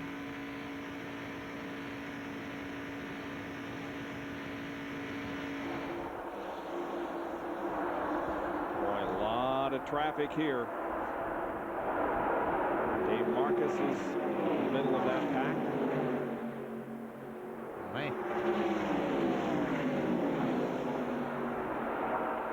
It's John Andretti in the middle of that particular group of cars, along with Dallenbach in speed. John's doing okay, though. He's being shown in 13th, could be 14th or 15th now, and 3 wide as Derek Cope goes inside. And Dave Marcus decides to go with Cope. Dave having a good run here today. See Rusty Wallace back behind this group. The Miller Genuine Draft Ford. There he is, right behind is that Lake Speed? Ted Musgrave on the inside. Rusty Wallace. Bobby Hamilton, the Kendall Oil Pontiac. Number 40, the black car. There he is. And Harry Gant about to go a lap down. The 8 car of Jeff Burton also is a lap down, the Rebestis car. Harry is being shown in 34th position and a lap down. And not too far away from going a lap down is the car number 75 of Todd Bodine, who was called for that penalty, had to go back in, and he's just sitting out there running right up in front of the leaders with nobody to graph with, so this lead group is going to run him down before too long. Boy, a costly penalty for Bodine, who was running so well in the early stages of the race. But his speeding penalty has put him nearly a lap down in 33rd.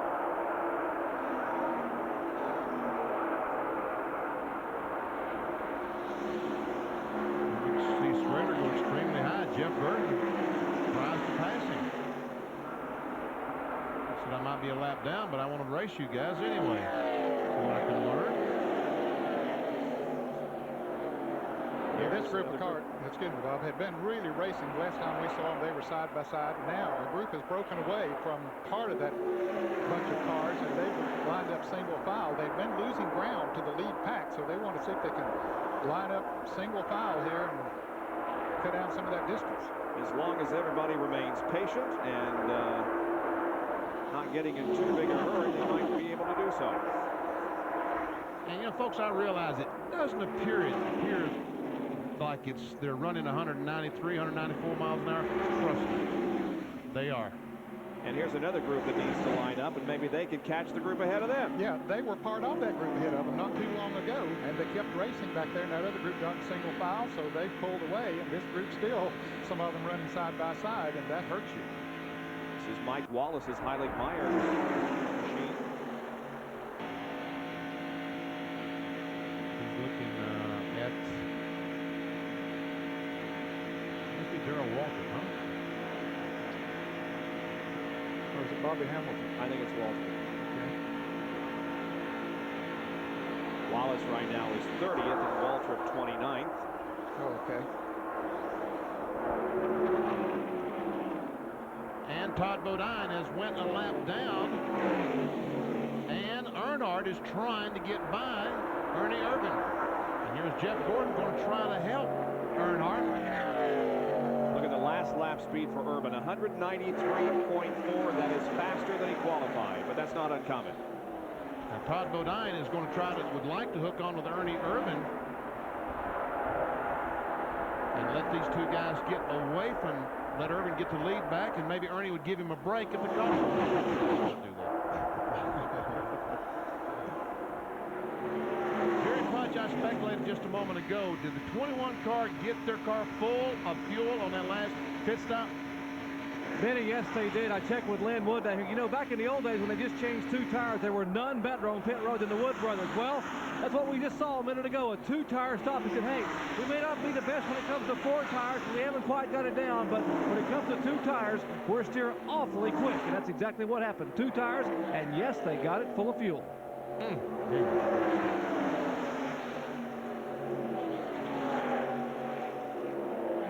Irvin continues to lead. He's now led 51 of the first 89 laps. Dale Earnhardt is running second. We'll be right back with more of our coverage of the Winston Select 500.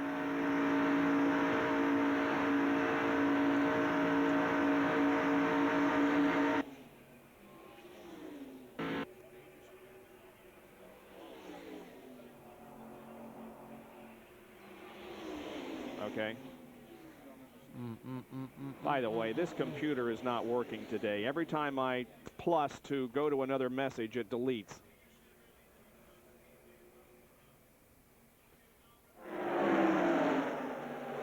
You can vouch for that, can't you, Lynn?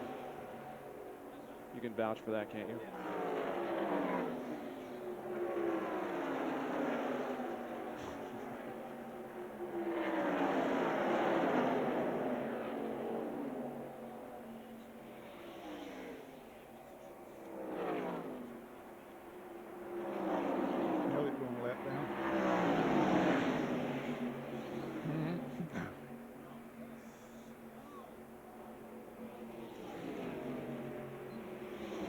Matter, Bill?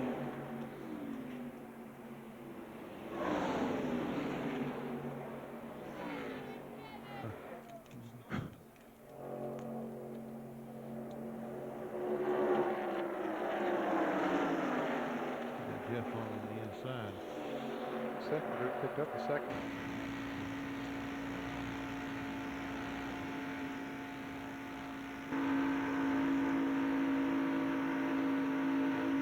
Back at Talladega, we are riding with Morgan Shepherd, who is running in 5th position in the Winston Select 500. Well, one thing, as we documented earlier, that has changed down through the years in NASCAR Winston Cup racing is the activity on pit road.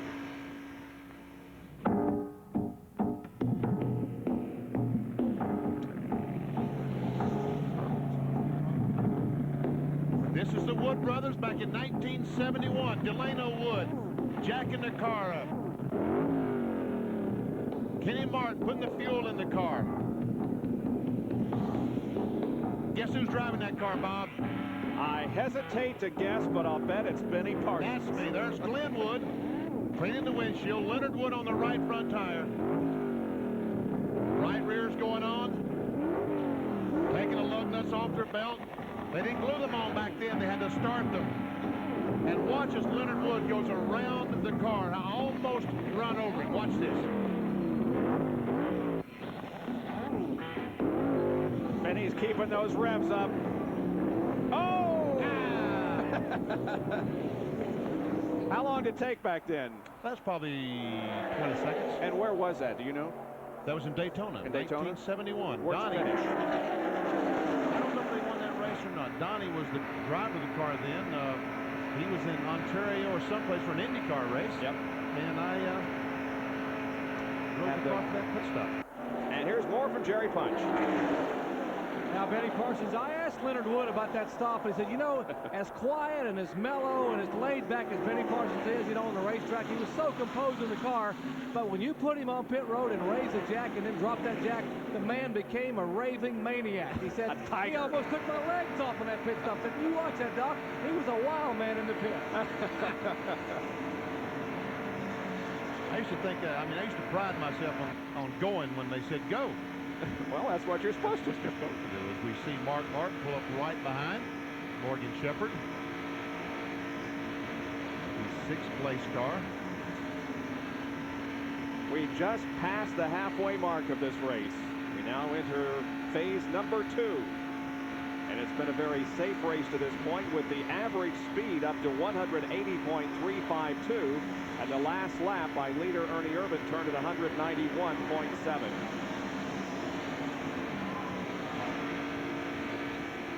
We see Todd Bodine, Jeff Burton, both those cars caught speeding on pit road, both a lap down.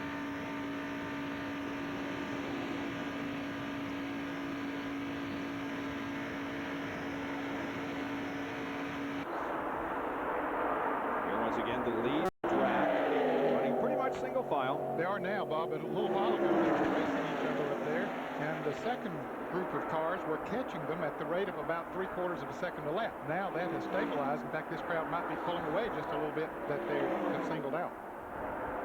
10 cars in the lead draft, then 3 running by themselves, and then the second group. It has about 8 cars in it.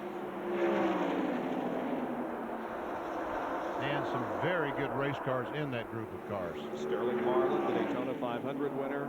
Michael Waltrip, Jimmy Spencer, Dale Jarrett, Lake Speed, John Andretti, Jeff Purvis, and who, Labonte? I was watching the leaders. Yeah, Terry Labonte is in that group, yes.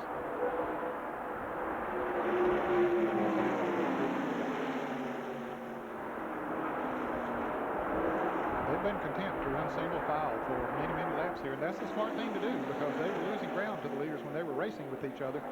So I'm sure their folks got together, the spotters and the crew members and everyone, and said, "Hey guys, get a single file. You got a much better chance."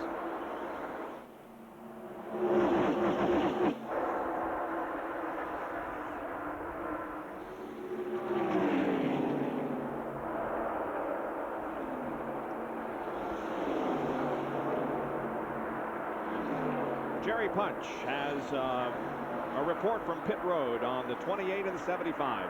Jerry, I should say. Thank you, Bob. It's let's make a deal time once again here at Talladega, and it doesn't involve a pit stop. Here's what's happening. Ernie Irvan has a loose race car when someone is tucked just beneath the rear of his car. So the deal is this. He knows that the 75 car is trying to get his lap back. Their crew chief, Larry McReynolds, has told Todd Bodine's crew, if you'll keep Todd right off our bumper, not get him up underneath us where he gets us loose, so Earnhardt can't catch us. If the caution comes out, we're going to let you by and let you make up your lap and get back on the lead lap. But you ride where you are, stay off our rear bumper, stay in line so we're good and quick, and when the caution comes out, you're back on the lead lap. Well, you don't think of this sport as a team sport, but by golly, it is sometimes, isn't it? It really is. That is very, very smart on Irvan, Larry McReynolds, those guys to do that. Todd Bodine is not going to loosen him up. We see Bobby Labonte going to that down. He's in 30th position, so we now have 29 on the lead lap. And there are 3 cars right in front of Irvin that are about to go a lap down, and that includes Darrell Waltrip.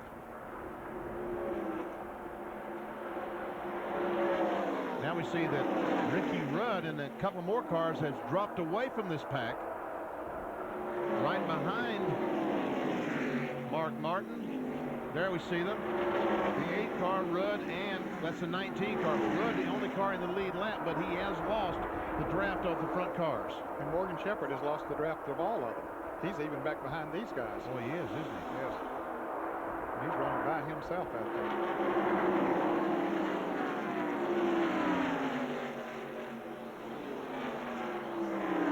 Irvin approaching now some other cars to put them a lap down. There goes Chuck Bound. Next will be Mike Wallace and Darrell Waltrip. Bound sliding way up high on the track.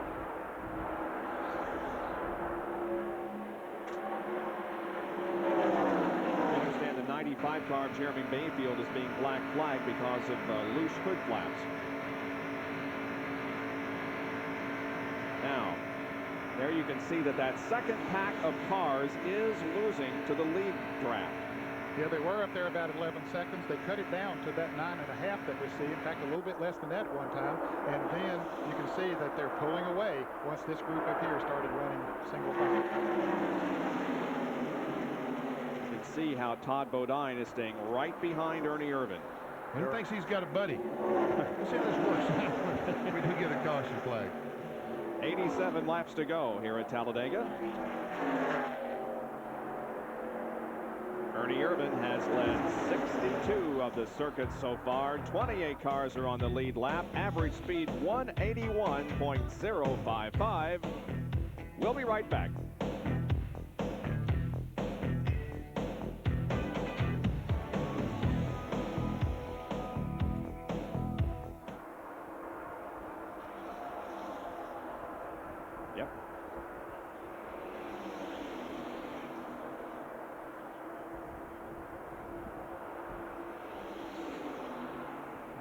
No help.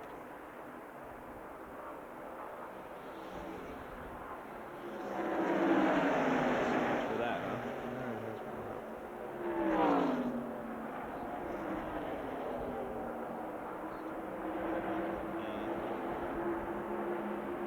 Burton if they're trying to get a lap back.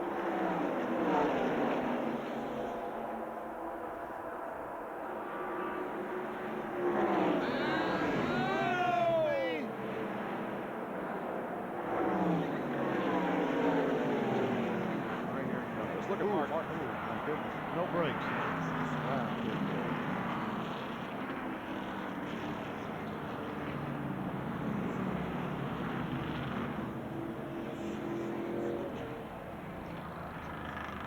Oh, thank God. He's getting out of that baby.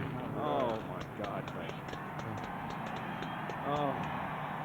Say a prayer, Mark. Yes, sir, buddy. Let us all.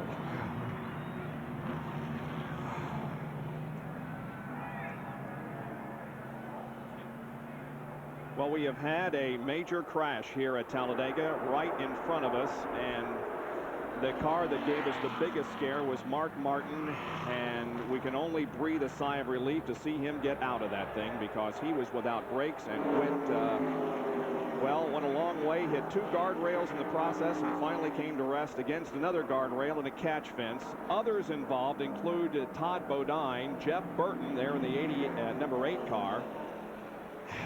Boy, let's take a look at what happened. Here we see Todd Bodine. He's going to be involved. Now, Jeff Gordon comes down. They're going to get 3 abreast, and Todd Bodine doesn't know that. He gets touched by the 77 car of Sachs.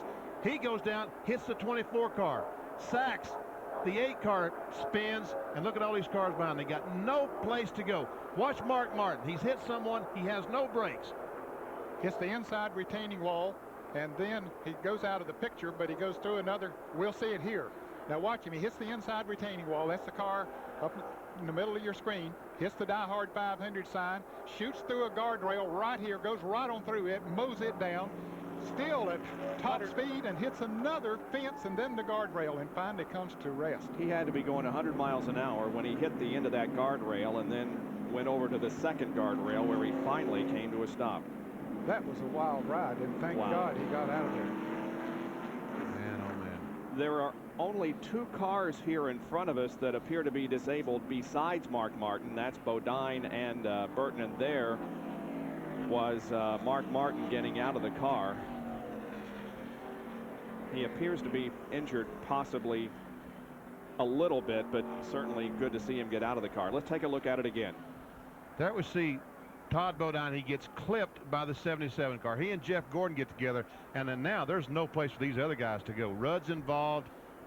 There we see Rudd going, and maybe he didn't have a whole lot of damage, but man, I tell you, Mark Martin looked like he's running 200 miles an hour going through. I'm telling you, he didn't sure slow did. down a lot.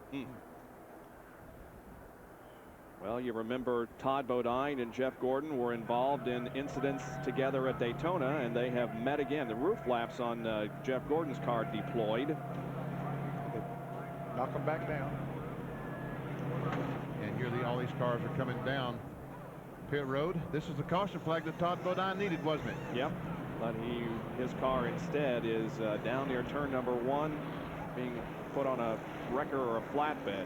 Meanwhile, pit stops are being accomplished. Here's Ernie Irvin pulling in with the 3 car, and so is Greg Sachs, John Kernan. There will be a 4-tire change for Greg Sachs. We can see a little damage on the right rear bumper. Right side's already on, left side's going on, and now let's go down to Earnhardt's pit and Jerry Punch. First 4-tire change of the day we're seeing down here, with Earnhardt already having gotten right side tires. Meanwhile, the car 28 also has gotten left side tires. They are down and away. Let's check back in with John Kernan. A problem with the jack on Greg Sachs' car. They finally get the car off the ground and get the tires changed, but he'll be behind as Sterling Marlin and several others got out in front of him. Here comes Marlin, followed by Michael Waltrip, and then Greg Sachs. Others coming out. Another tire laying right in the middle of pit road. Yep. There's a Truman. Now there's a brave soul. It was off Dick Tricky's car. Loy Allen was also involved in the crash here at the start-finish line. We will be back to review it in just a moment. Again, it appears that all drivers are okay, including Mark Martin, who had a wild ride through 2 guardrails.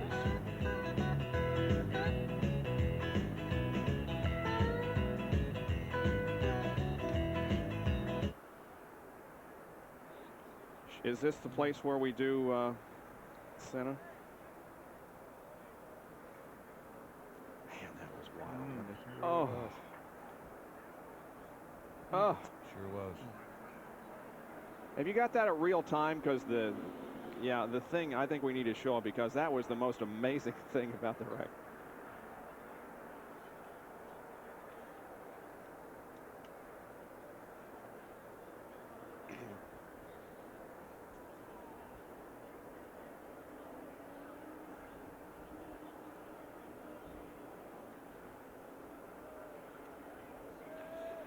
I don't have any idea what that means. Okay. Let's do that. 1, 2. A. You got it, Mike? A and O.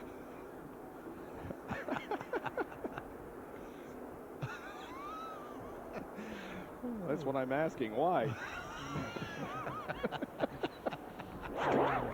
There he goes. They're winding that A and O.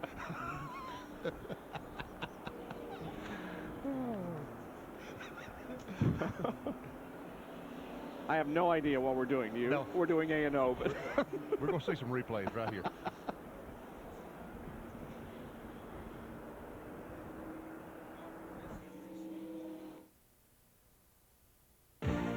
ESPN Speed World is being brought to you by Goodyear, #1 in tires. And by Ford and your Ford dealer. Have you driven a Ford lately? The badly battered car of Mark Martin is pulled back to the garage area, and there's very little left in the front end of that machine. There are the cars involved in the crash. Todd Bodine, and also Loy Allen, Jeff Gordon, and Jeff Burton. And that's where his car, Mark Martin's, came to rest. And you see, they're trying to put back up a chain link fence. Is that a brand name or is that the type of fence? I'm not sure, but they're trying. He just ripped that baby down. He sure did. We'll show you again what happened in real time so you can get some idea of how fast Mark Martin was going when he went through one guardrail and came to rest against another.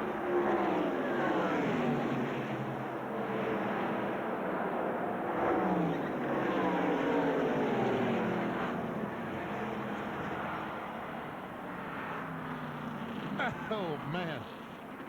It's a wonder he didn't fly over that guardrail and come to land against those people down there, maybe. Well, there's a ditch, and then, of course, the other guardrail there. Now, this ought to be a real shot.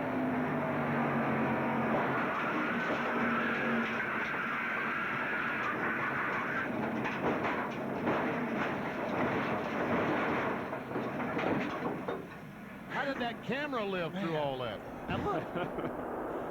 Darrell Waltrip drove through it.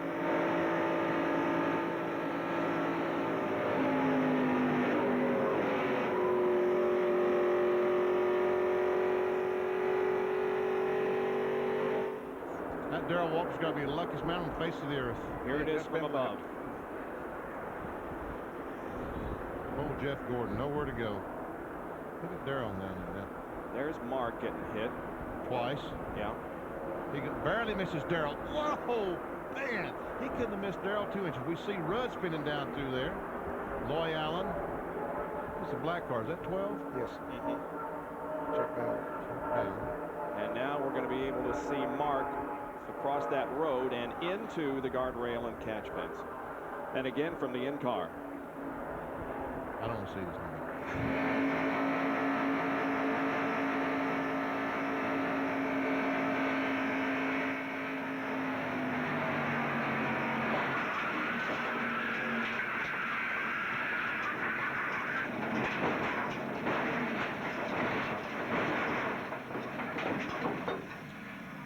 Remind everybody again that we were nominated for 3 Emmy Awards a couple of weeks ago, and we won all 3 of them, and they were for technical innovation, including that type of shot that we got from the in-car camera. That is unbelievable. And hats off to everyone who works on the technical crew of ESPN Speed World. And they go to work on Jeff Gordon's car now. For those of you who visit your local racetrack and you often hear the PA announcer say, please get back away from the fence, that's the reason why. And John Kernan is with Mark. Mark has been checked out in the infield care center. And Mark, that was one wild ride you took. Thank goodness you're okay.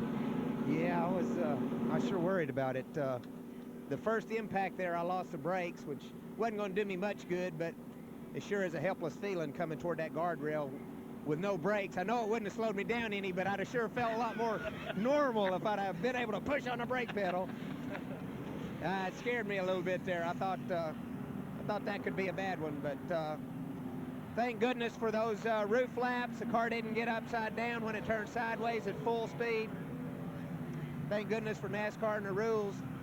It's a good run for us. We were going to have a real decent finish. We were just sitting there, you know, waiting around and stuff, and I'm proud of that Valvoline bunch, and you know, what else can I say? When you got out of the car, you looked like you might have rung your bell or something.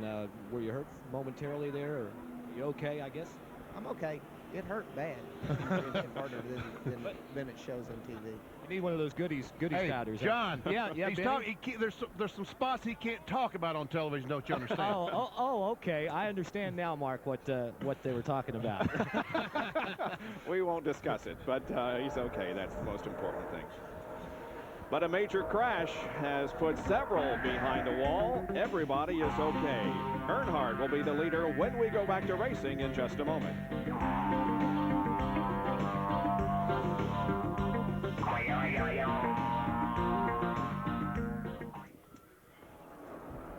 I know. It's obvious what he heard, huh?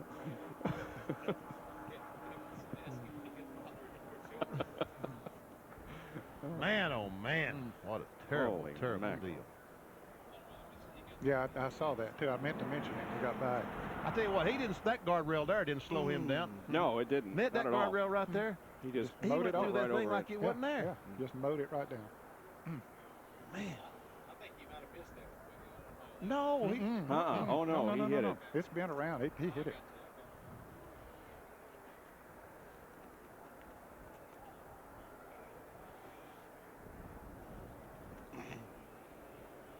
Yeah, I saw that. It's good.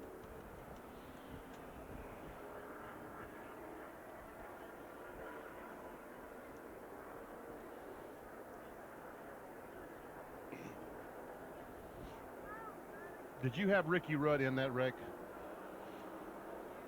Okay.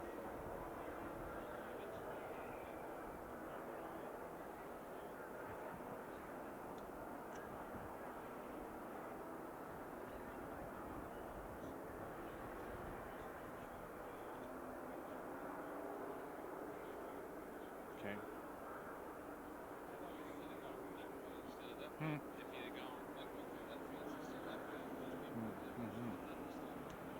Oh my goodness. Yeah. That thing had turned. Bad. Yeah.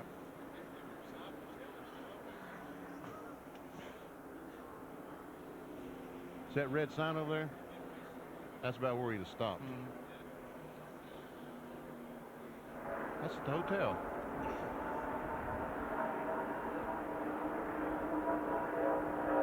That just about says it all right there. Excitement, speed, power, and nerves here at Talladega in the Winston Select 500. They continue to work on Jeff Gordon's car, trying to get him back out there to complete as many laps as possible, but he was involved in the incident. Now, we did get a shot from his in-car camera of what happened.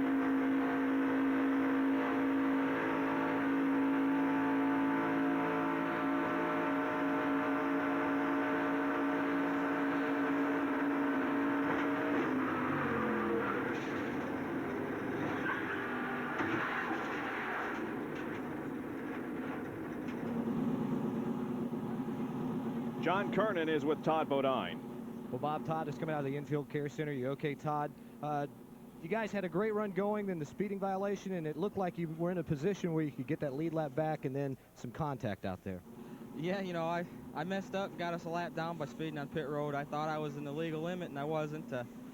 But, you know, we would have been in that pack anyway because that was a lead draft, and, you know, it's a shame the factory store's Adidas Ford was running great. I mean, I couldn't ask for a better race car. I made some mistakes in the beginning, got caught out of the draft, and worked my way back and got the lead, and was just riding there and just trying to stay out of trouble, and then I messed up on pit road, but, you know, we'll get them next week. Todd Bodine is okay, Bob. Good to see everyone survive that very scary accident right at the start-finish line here at Talladega. Before we go green, we'll take another break.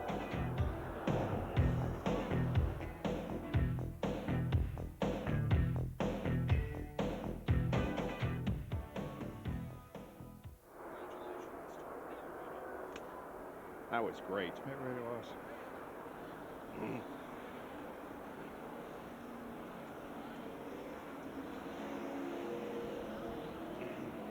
Okay.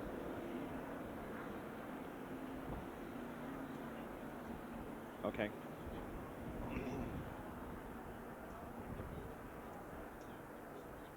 Okay. A headshot, you mean? We do have net return. Good, thank you. All right, good. Okay. We can see the wreck. I don't know. Do we have the crash now? They're moving those people around.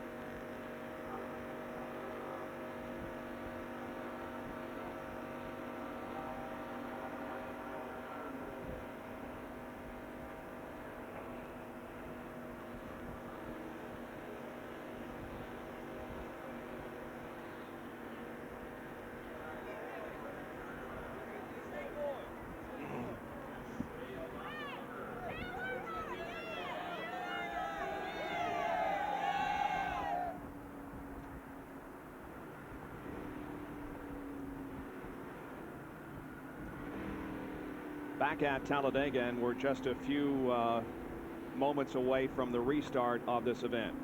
Earlier today, the auto racing world lost perhaps, many people will tell you, its greatest competitor and best driver. Ayrton Senna, the three-time world champion, was killed today in a Formula One race in Imola. 41 total career wins, 65 pole positions, and the 88, 90, and 91 World Driving Championships. Our sympathies to the Ayrton Senna family. He will be missed greatly by all of us interested in auto racing. And we're just going to jump into a car here and take a couple of silent laps in memory of the great former world champion.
Crash right here at the start-finish line as Terry Labonte and Rusty Wallace and Harry Gant and others are involved. And this is going to involve more cars than the previous crash. A big cloud of dust down by turn number 1, and we can't see a thing. We're going to have to go to our aerial shot to give you an idea of how many cars are involved. 3, 6, 9, 12 at least. Terry Labonte was the first to get sideways, and there his car is, along with Derry Cope and Jeff Purvis. Wally Dallenbach, Dick Trickle, Jeremy Mayfield. There's Chuck Bown, Rusty Wallace. Boy, we went so long in this race with no cautions and no accidents, and now 2 major ones here within a few minutes. There's Jeff Purvis's badly damaged Country Time car. Dick Trickle's car number 32.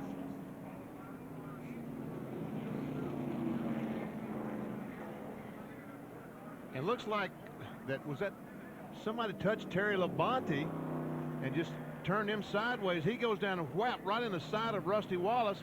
We see Purvis go hit that wall head on. Looks like that may have been Mayfield that also got up into the wall. Chuck Bown got on the brakes. Is that the Trickle car? It could be Trickle or Andretti. I'm not sure. No, there's Andretti. He wasn't. In fact, he went to the high side. Oh, look at the impact there.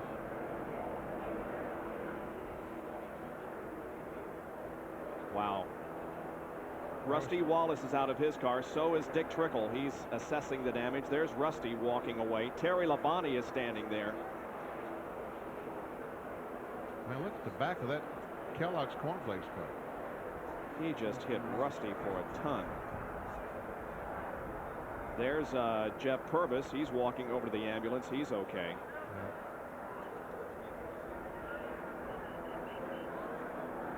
So again, it appears that all drivers are going to be okay. Jerry, what do you know about this? Well, Bob, we're standing by with Jimmy Johnson, who is the team manager for all of Hendrick Motorsports. And Jimmy, fortunately, you've spoken with Terry Labonte on the radio. He is okay, number 1. Yeah, Terry's fine. What happened down there?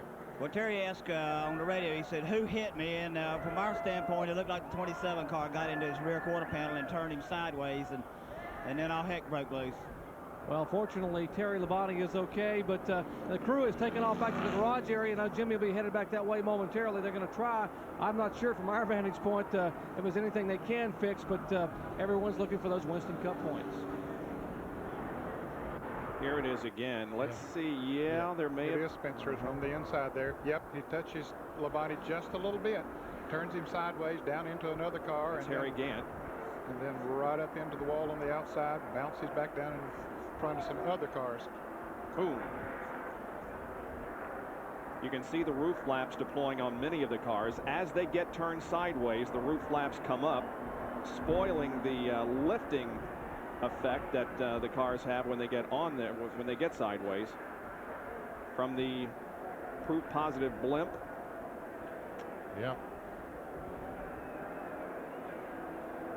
And there is the contact between Labonte and Wallace. Now we see Purvis going into the wall. It's Wally Dallenbach and Harry Gant. Ooh, and here comes Trickle into these guys head on. Dale Jarrett spun and hit somebody down on the inside there. Jarrett has been in the pits and back out. He appears to have some damage on the right rear of the car. Well, they've got Labonte's car on a rollback. It's about the only way they can get it to move. But again, it appears as if all drivers are okay after a multi-car crash during the Winston Select 500.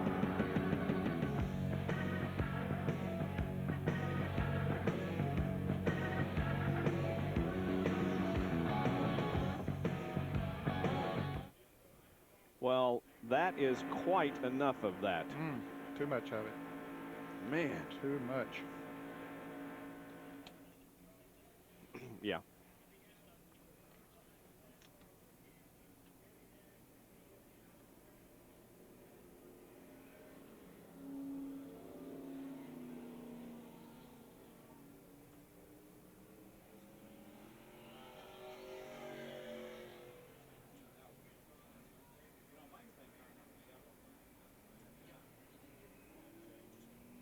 Tell you what, Rusty's going to get the place. He don't like these places.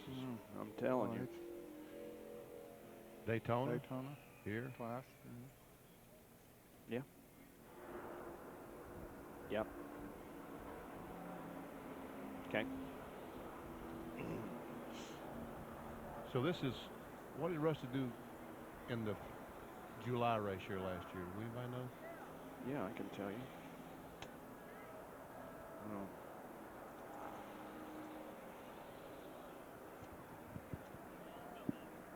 Well, we said in the open that the high banks invite the drivers to visit the concrete walls here at Talladega, and we have seen numerous cars do so down in turn number 1.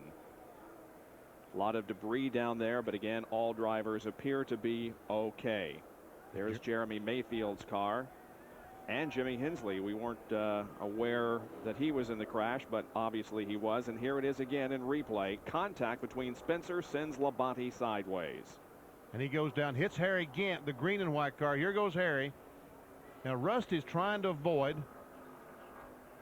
The roof flaps come up on Labonte's car. Bam! He runs into Rusty Wallace. And Purvis nails the wall head on. Yep.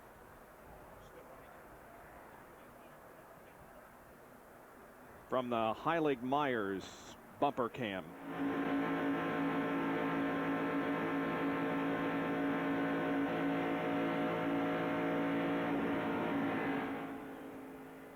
Man. That's all that's left of Terry Labonte's Kellogg's Cornflakes machine.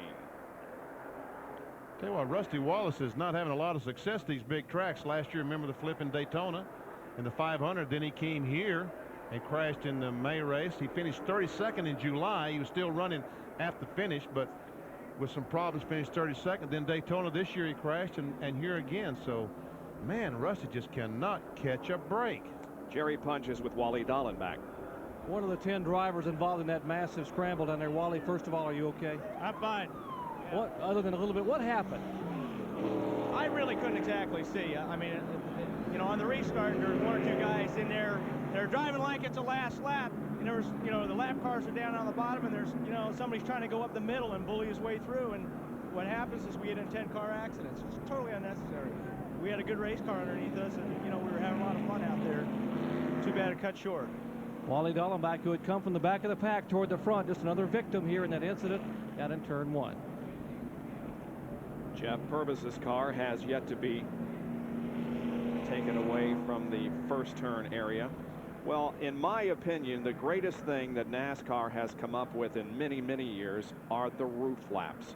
they once again in that crash proved that they do the job they're designed to do. And that job is to keep a car on the ground when it gets sideways. Upper part of your screen rolling is last year at this race when Rusty Wallace was tagged by Dale Earnhardt, and when the car got sideways, look what happened to the car. Now yesterday, Benny, Loy Allen, the 2 car, gets tagged by Jimmy Horton. He goes up in there. Watch what happens to Rusty Wallace last year. Over and over and over. Remember, broke his wrist and essentially put him out of the Winston Cup Championship. He came back to almost win it, but the next 4 races he had some terrible time. Now watch Loy Allen. The car goes up in the air in the rear, and as the air goes over the roof, the flaps come up. Now watch it just set this car back down. and Loy Allen did slide into the guardrail, but the car did stay on the ground. And when you can keep them on the ground, your chances of injuring a driver are much less. So today we've had no cars airborne. Airborne, that's correct. So yes, the roof flaps certainly seem to be doing their job great. We have a lot of damaged equipment, however, that's still being taken from the first turn area. We'll be back to racing in a moment.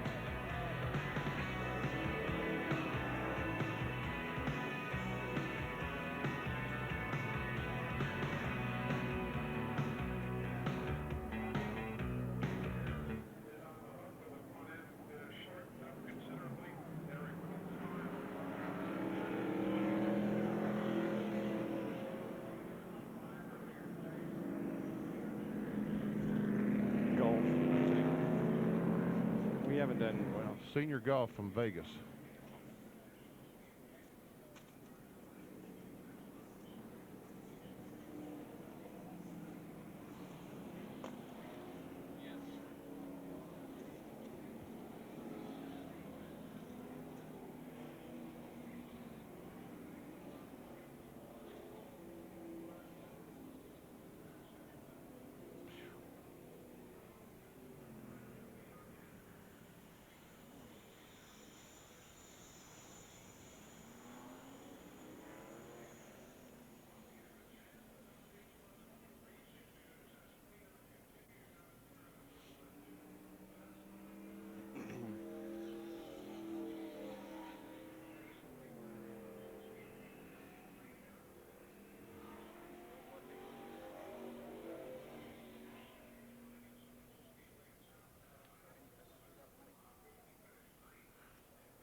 Well, at 5:30 this afternoon here on ESPN, join us for coverage of the Cadillac Senior PGA Tour from Las Vegas, as Mike Dent leads heading into the final round at 5:30 Eastern Time this afternoon. And then later at 8 o'clock Eastern Time, it's ESPN Sunday Night Baseball featuring the Boston Red Sox in Anaheim against the California Angels. That's at 8 o'clock tonight Eastern Time, Sunday Night Baseball on ESPN.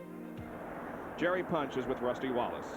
And fortunately, Rusty's able to smile walking away from the care center. He looked to be just fine. Yeah, I'm fine. I don't even have a scratch on me. It's just happened again, you know. I mean, I saw it happen until I come off turn 4, and I'm talking to Spencer. I'm going, Jimmy, don't do that, don't do that, don't do that. And he tried to make her 3 wide and got into Terry Labonte and had one heck of a wreck. It was a bad deal.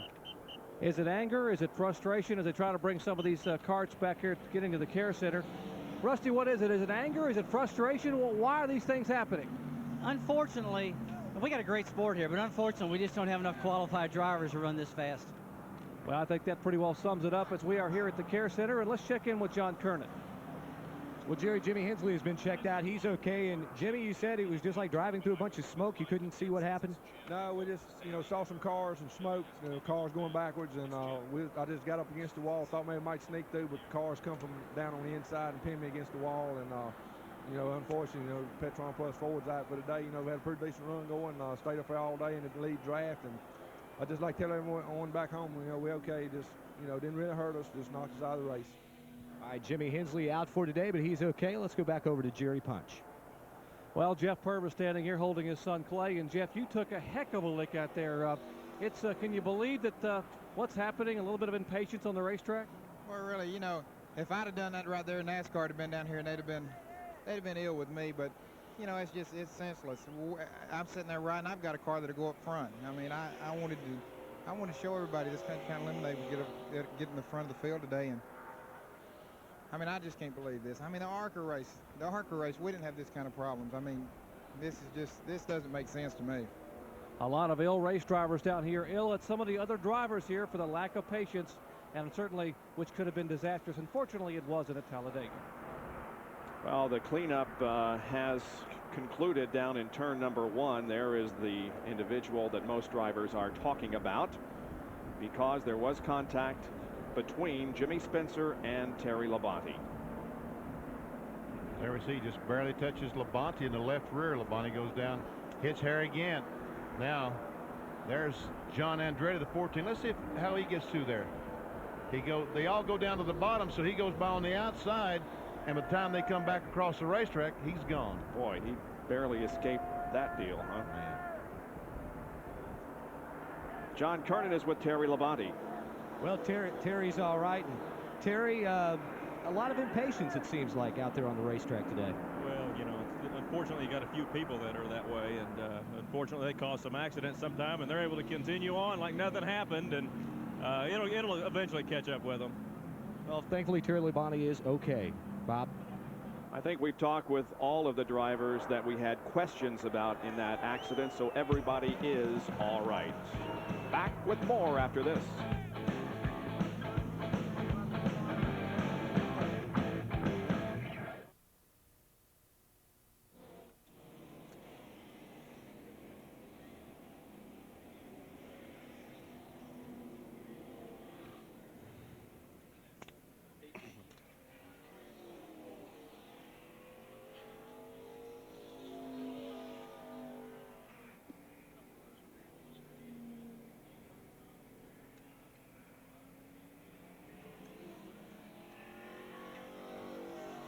Going to blow it away. I know it is.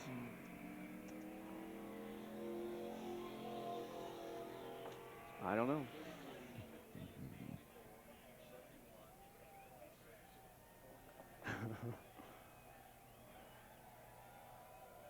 What are they cheering about? Oh, he's pointing the camera out there.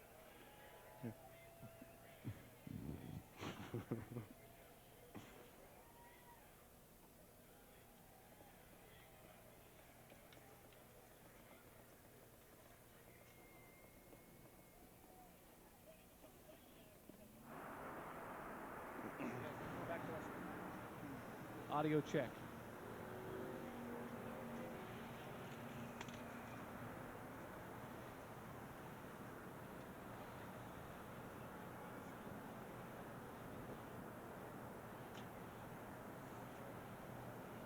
Back at Talladega, Alabama, the last driver to come out of the care center, A-OK, everyone is fine, Jeremy Mayfield. And Jeremy, you said this whole thing actually started over in turn 2. Yeah, it was just a situation where there was a lot of looked like a lot of impatience going on, and we come through 3 and 4, and a couple cars kind of got together going down the front stretch, just nowhere to go, you know, just hose closed up, and I'm just real unfortunate, you know, to happen for Rusty and all those guys. You said someone was trying to get underneath and go 4 wide in the backstretch on the restart? Yeah, just a lot of you know, just a lot of racing going on early. You know, it seemed like everybody wanted to wait and get up to speed, and just didn't happen that way. You know, everybody went into 3 and just kind of beating and banging and heading, you know, carried it on down the front stretch. Let's hope patience will finally prevail as we go back to green. Let us hope so. Here comes the field through the trial. Well, the green flag is waving. Dale Earnhardt comes down and restarts this race with Irvin behind him. Schrader, Shepard, Marlin, Sachs, Michael Waltrip, and Steve Grissom.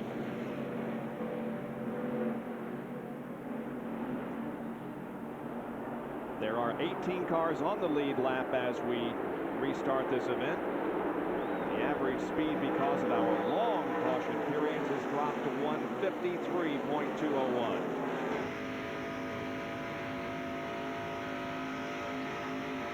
Dean Shepard's car looking back at the Daytona 500 winner, Sterling Marlin. There's Mike Wallace down on the inside. He was another that got through there like Darrell Waltrip down on the inside. And again, we have a 3-wide situation here with Spencer in the middle. Ted Musgrave and Kyle Petty are above and below him. There's John Andretti at the tail of that group, and he is running in 12th position. Good run for John Andretti, who begins his effort to make the Indianapolis 500-mile race soon, with the track opening for practice this coming Saturday. He, of course, is going to try to run the Indy 500 for A.J. Foyt and Jonathan Byrd, and then run the World 600 on the same day. And look at Bobby Hamilton. Went from the high side to the low side, had him some momentum build up, trying to move around Brett Bodine and Andretti. He had him ahead of steam. He wasn't going to waste it, was he, Ness? Yes, sir. Once you get down and hit that block of air, it sort of goes away, that hit of steam goes.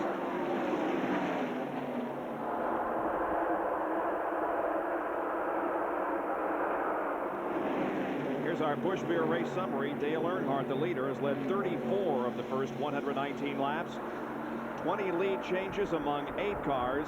18 cars are on the lead lap, and we've had 3 caution periods that, as I indicated, has really reduced the average speed of this race down to below 155 miles an hour. Those that have led a lap and picked up the 5 bonus points: Irvin, Earnhardt, Todd Bodine, Gordon, Marlin, and Dave Marcus led for 2 laps. Ken Schrader and Greg Sachs have led 1 lap. And those that are out of race, the list will be rather lengthy because of the accidents we've had in the last few minutes. Nemechek, Allen, saw the list there. Also Dallenbach, Rusty Wallace, and Terry Labonte. The 75 car of Todd Bodine is back on the racetrack, as we see 3 abreast once again. Spencer passes Greg Sachs. Michael Waltrip heads for the bottom of the racetrack to make it 3 wide in 1. Like I said, he had him ahead of steam. He didn't want to waste it and blew by those guys like nothing. Steve Grissom.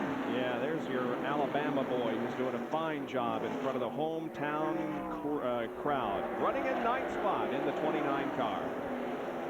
Nice running Max race car and Rookie of the Year contender.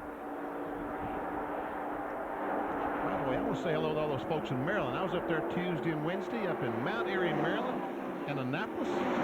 Great people. 75 car of Todd Bodine is back out there. Doesn't have much body work on the car. He's running low on the apron. There he is in turn 1. As the leaders pass by, and there are the top 4. And Spencer has worked his way up to the back of that lead draft. This 4 car is now beginning to pull away a little bit from Morgan Shepherd, who was in 5th place.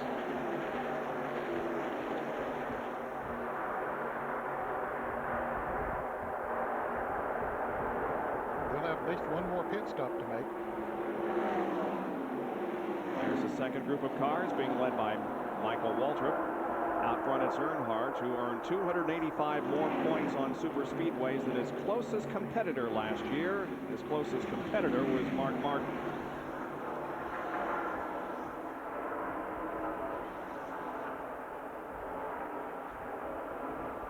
And a car way up high on the racetrack. Oh, it's just John Andretti as usual.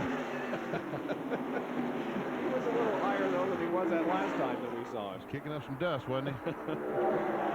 I reckon these guys can run that lead group down there. I don't know. That lead group is in single file themselves, and I doubt if this group will be able to run that. Yeah, they talked yesterday afternoon that Sterling Marlin had a really fast race car, so.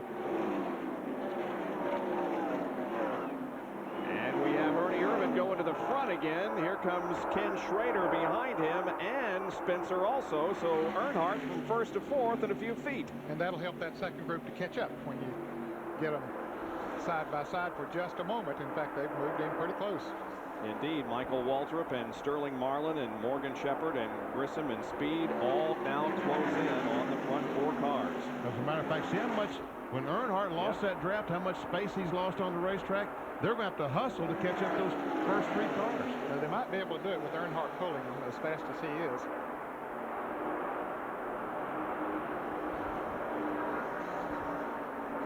Yeah, I think they're going to be able to do that.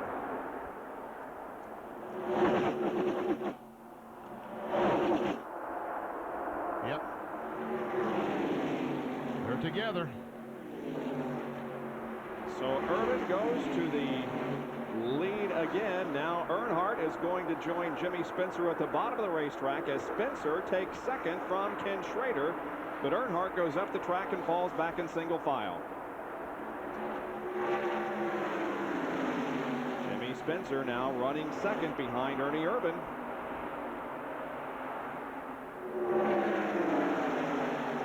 Spencer's got a car that'll go the front. He's not going to ride back there long.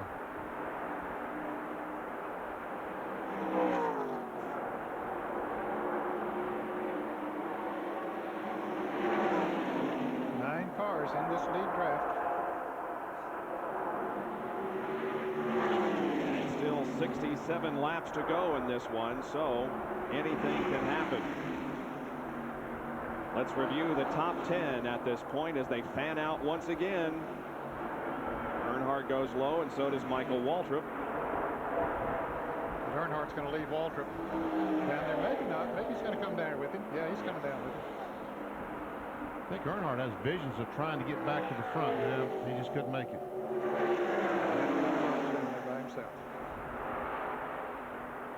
All right, 61 laps to go. It's Ernie Irvan, Jimmy Spencer, Schrader, Earnhardt, Michael Waltrip, or a semblance of that group.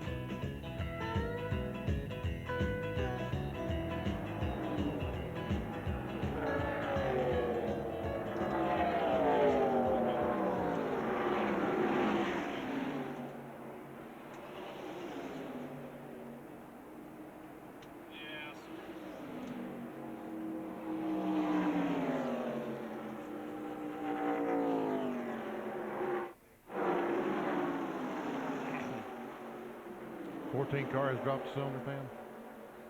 Yeah, that's what.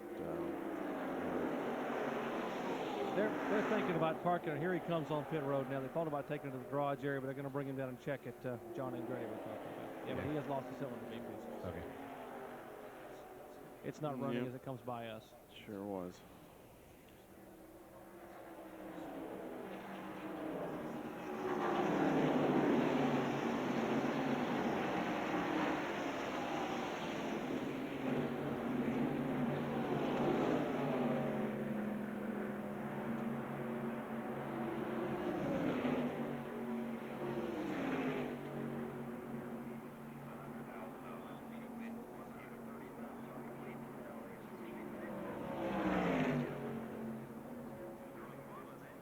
Sachs back, he's on the racetrack.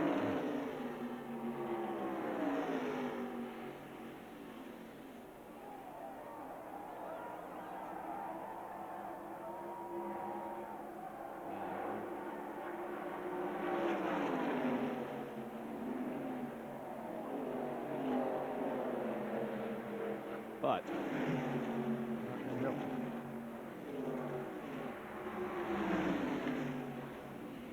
no, I don't either.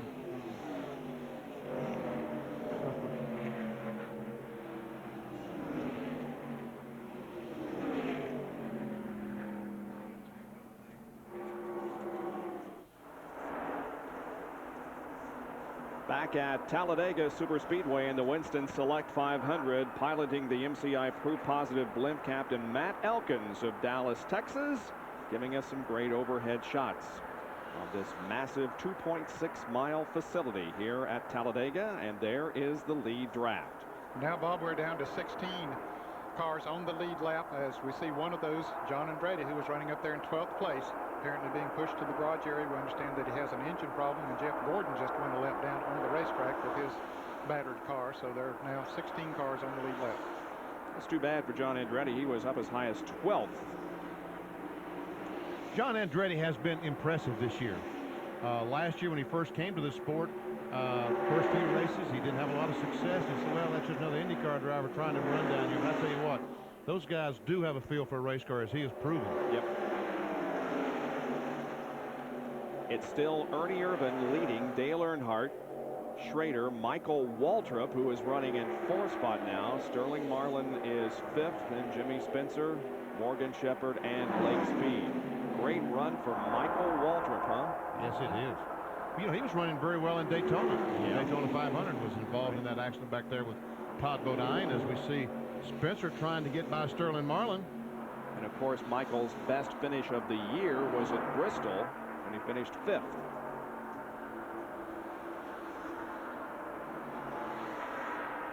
Spencer expected someone to come with him down there, and it didn't happen. They all line up against him up on the outside. Maybe he can squeeze in. Well, he's not going to squeeze in back there with Morgan Shepherd and Lake Speed either. He might have to get behind him.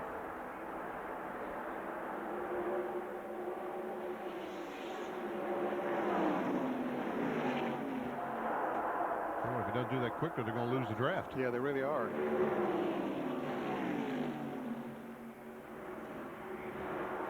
Yeah, he slides back up in front of Lake Speed, and John Kernan is with John Andretti. Well, John, you had a great run going there. I see you did have some contact out there on that one accident. You did a masterful job getting around it.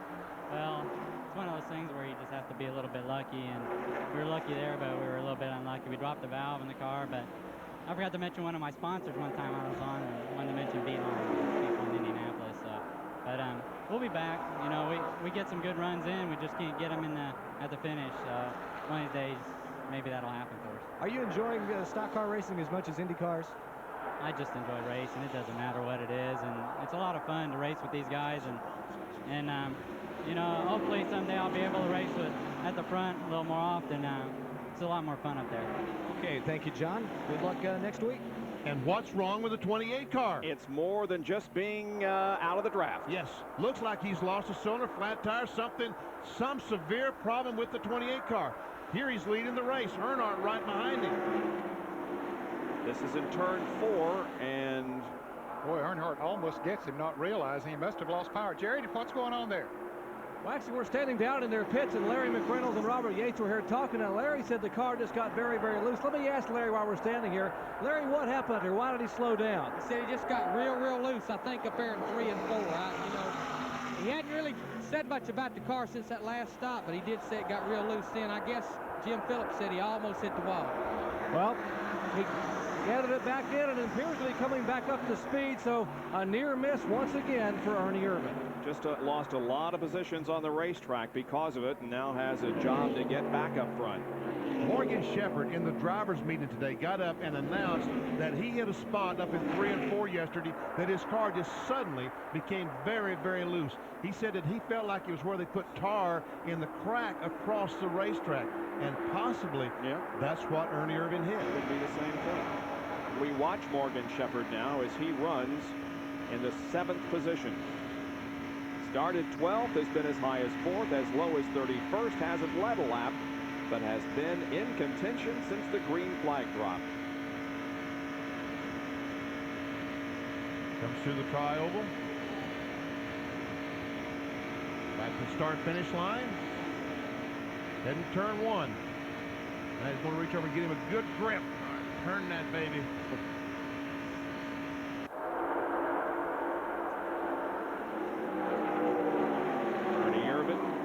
To the low side now of Steve Grissom in his effort to catch back up. Here's Kyle Petty now moving to the inside of Irvin. Kyle was running in 11th place. Now moving up to 9th, I believe. There you see those black. Ooh, look at Greg Sachs coming on the outside, flying by these guys. Got a head of steam.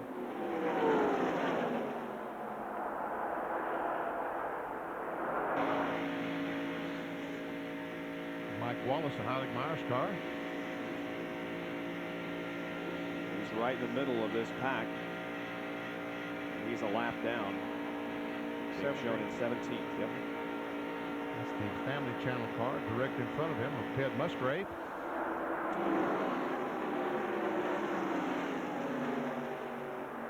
All right, now let's review the top 10 for you. It's Dale Earnhardt leading. Ken Schrader running in 2nd position. In 3rd is Michael Waltrip. Jimmy Spencer is 4th, and 5th is Sterling Marlin. 6th, Lake Speed. Then the Ford of Morgan Shepherd, the Chevy of Steve Grissom. Pontiac in 9th position with Kyle Petty behind the wheel, and Ernie Irvan has slipped back into 10th in the Haviland Ford. Back with more live coverage of the Winston Select 500 from Talladega in a moment.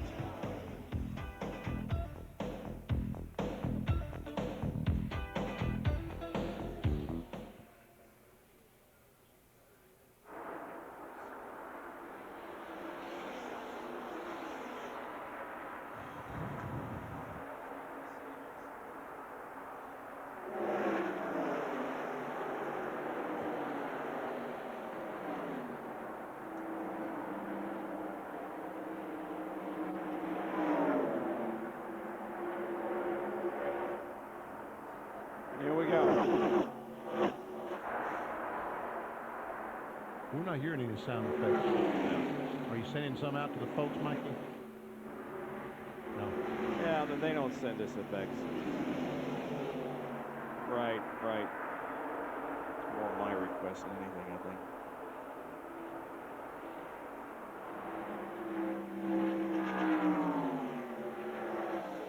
Irvin isn't moving up very fast, is he? No, he's dropping back, as a matter of fact.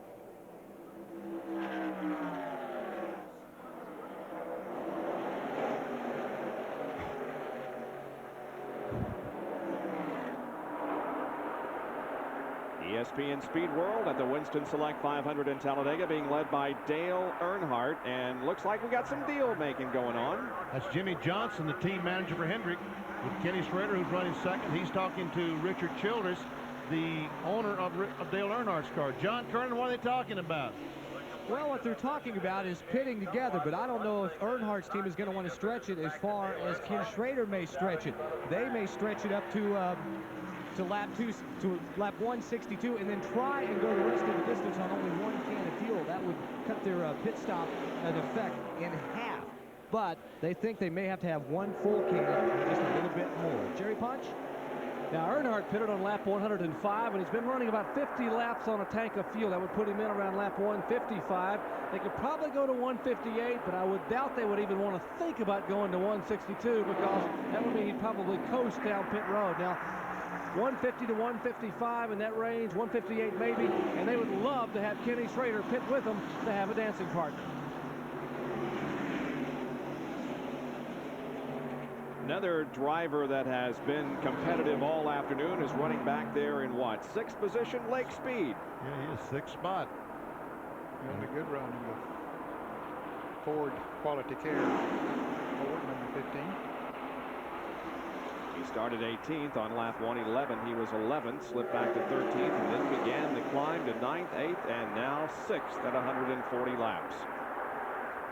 You see Morgan going the corner, trying to go by these guys on the outside. He pulls up on the outside of Speed. Steve Grissom stays with Speed, but it looks like now he's going to go out and go with Morgan.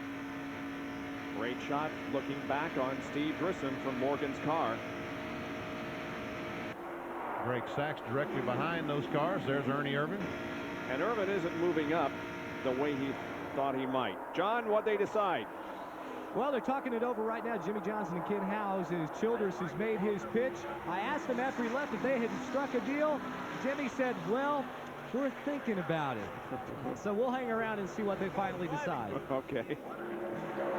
There are 45 laps to go. Dale Jarrett has just gone a lap down. He's in 16th position. There is the indication that Ernie Irvin is indeed catching the leader, Dale Earnhardt. The interval was 3 seconds on lap 138, and by lap 142 it had been sliced in half to a second and a half. But Greg Sachs has gotten on the outside of Irvin now, trying to, and there's a group of cars behind him. Ooh. Now there are only 15 cars in the lead lap. That's the battle for 7th there between Sachs and Irvin. They don't need any of that side-by-side to do it right now. No, they did. They got back in line. Now, look, I guess Ernie will be content to let Sachs pull him back towards the front. Irvin's he's in a bad situation right now, because if these guys are going to stop, put one can of fuel in, if his car is handling that badly, here's Schrader. Schrader off the pace. The Kodiak car is slow in turn 4. Man. That's too bad. He's had a good run going, too. Well, so much for the strategy there where they were talking about. He doesn't even come by pit road, so evidence a cylinder. Must be. He's lost a cylinder and just going to putter it out as long as he can. Bad break for Ken Schrader. Pit stop should be occurring momentarily. We'll cover them for you when we come back live to Talladega in Alabama.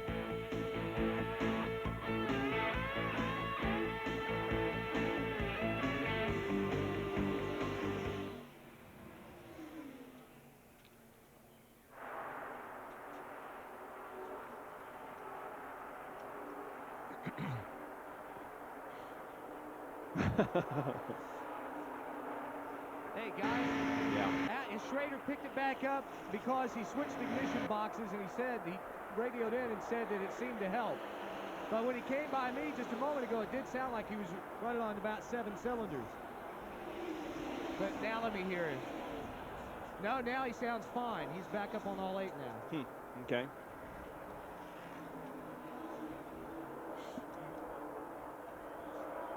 Well, we haven't done ours this week, have we? We haven't done a track back, have we? What's it on?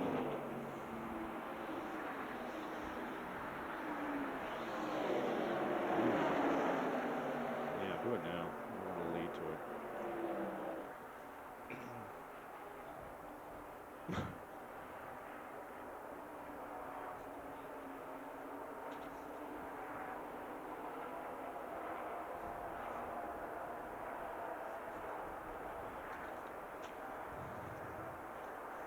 Oh, okay.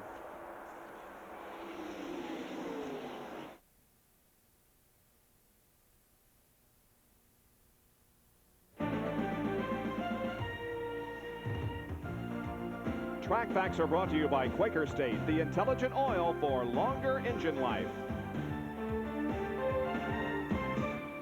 We're at Sabco Racing with assistant engine builder Lanny Barnes. And Lanny, to increase horsepower in an engine, the key is to do what? Reduce friction. Now, how do you do that? Well, we coat our parts. Now, on a race engine, you're talking about coating the bearings and the pistons and the crank. Now, what do you have in front of us here?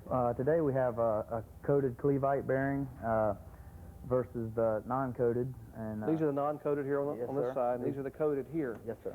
Now, it may look like there's just a very simple difference if you see that the darkness of the coated side on the bearing and piston, but what's involved is a very arduous process where these teams send this material out to Harold Elliott up in Denver, North Carolina, and what Harold does is what he cleans them repeatedly and then has to bake them in an oven. Yes, sir, and it's a several-hour process. I mean, it could take as much as 8 hours. Which is a lot of work, and we're talking about some expense too, right? Yes, sir, probably in a Winston Cup engine as much as $1,500. Now, that may sound expensive up front, but really there's cost savings on the back end. Yes, sir, it's true because you can use the part more. Normally we would use the bearing that is non-coated for 1 race, but with a coated bearing we could use it as many as 3 races. So not only you save money in the long run, that's good for you Saturday night short track racers who run the 35 and 50 lap features. Coach your engine, it may run the entire season without worrying about fatigue. But also the key in Winston Cup racing is horsepower. What's the difference between the uncoated and the coated? Friction. Friction, and on a speedway that could be 12 to 25 horsepower, and that's what they look for here at Sabco Racing. And the Sabco Racing car driven by Kyle Petty is being shown in 11th position right now. There he is on the right of your screen. Ernie Irvin has begun his move toward the front. And now he gets in behind Jimmy Spencer once again. Michael Waltrip running second. Lake Speed has been trying to help Ernie Irvin go to the front and help himself go to the front for a couple of laps now. Did we mention that Kenny's speed again? I think no, we didn't.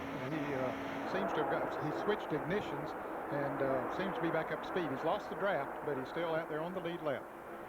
Being shown, as a matter of fact, in what, 13th? 3 wide into 1. Jimmy Spencer in the middle.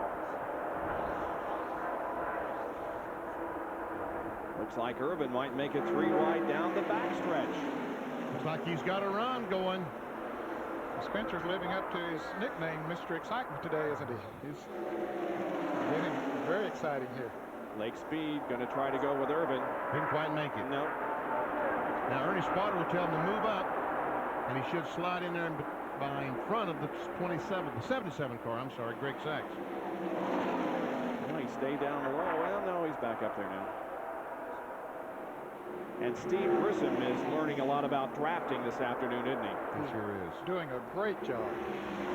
And that's what he's doing. I think his car might even be a little bit better. He's right up there with the lead pack, but it might even be a little bit better than that. But he's very sensibly staying in there and learning as much as he can. What a nice guy, too. And here comes Ernie Irvin trying to take over 3rd spot. And the fans are going nuts. He pulls alongside Sterling Marlin to go door handle to door handle with him into turn number 3. And Ernie Irvin, along with Jimmy Spencer, who's with him on the bottom, are headed toward the front. Up to second. Are they alongside Earnhardt? Yes, they are. Yes, they are. Here comes Ernie. They're side by side at the line. Earnhardt by a nose. Jerry Punch. Well, they're battling up front, and they're also battling on pit road. Now, here's what they're trying to do. Richard Childress would like to be able to get Michael Waltrip in the car number 30 to pit with them on lap 155. Now, Larry McReynolds, Ernie Irvin's crew chief, would like to get the car number 30 to pit with them around lap 160. It's a decision to be made right now by Chuck Ryder and the Pontiac team up there with the Pennzoil car. Never has Michael Waltrip been so popular. No, he's a very popular guy right now. They were trying to make a deal with the 52 car, or the 25 car. Schrader, he's gone away, so got to try to find the next best. And once again, they come off of corner number 4 onto the tri-oval, and it's a side-by-side battle for the lead. This time, I believe Ernie might lead the lap. Let's watch it, though. I think he did. Too close to call, but yeah, Ernie probably led that lap. And we have 35 to go. And there's Larry McReynolds. He has a pit map, and he's looking for the person that he wants to make a deal with. Here comes Spencer to the bottom. And Ernie out of the draft. The guy in the middle as Musgrave goes by. Ernie, he led just a lap, the last lap, and now he's running about 9th. Man.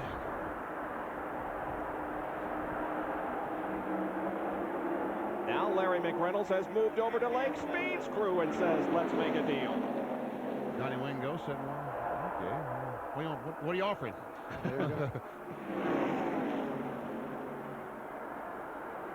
And there's Spencer trying to take the lead. And he's going to take the lead into turn 1. Jimmy Spencer passes Dale Earnhardt and goes to the front. And that is the first time that Jimmy Spencer has led in 1990. He hasn't led earlier today, has he? I don't think so. Well, this will be the first time that he's led then in 94. Earnhardt is waving. Jerry Punch is talking about 158 maximum. Is Earnhardt coming in? They're running in the 155th lap right now. They're all coming in. Every one of them's making a pit stop. How about that? A good portion of them, yes. Got 6 cars that are coming in for their what should be their final pit stop, including Spencer and Marlin and Sachs, Musgrave. Here's John Kernan. Sterling Marlin, the only driver who has a chance at that $100,000 bonus who's on. First can of gasoline going in, right side tires. A 2-tire change. Now let's go down to Earnhardt. Fit with Jerry Punch, and Sterling is away. Yes, only for Dale Earnhardt. Likewise, right behind him is Jimmy Spencer and Michael Waltrip. They try to get it full of gas as they head down pit road, and smoke flies. It looks like Sachs, and then Earnhardt, then Michael Waltrip, then Jimmy Spencer. They head back for turn 1. Greg Sachs picks up some positions on pit road as here they come back to resume their draft for what could be the race's lead. The others staying out there. Ernie Irvin has resumed the lead. Morgan Shepherd is second. Lake Speed is third. Kyle Petty fourth. And Brent Bodine is in 5th place. Second group is coming right here. There's the cars that Ned Jarrett was just talking about. Now these 6 pit together. Theoretically, everybody comes out at about the same point, and we still have that 11-car draft. Here's Steve Grissom, who is he going to have a drafting partner? Yeah, Ken Schrader right behind him. But that first group, as they coming down pit road, there's the top group. They're going by, so Grissom and Schrader will be a long ways back. Yep. Schrader was already a long way back, so he must have made a good pit stop, but Steve's pit stop a little bit slow. Now, Jerry, what's the strategy? Final pit stop for Ernie Irvin should be coming on lap 158 to 159. It'll be 28 and 21. Morgan Shepherd, 2 Fords will come down and pit and try to stay together. We would expect to see, as we saw just a moment ago, fuel only for both those cars.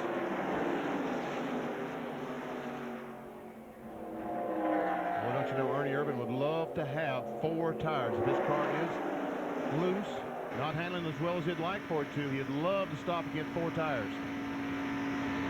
But he can't afford to. Those other guys just spent 12 seconds in the pits. He cannot afford to spend 17 seconds. Well, they'd be long gone.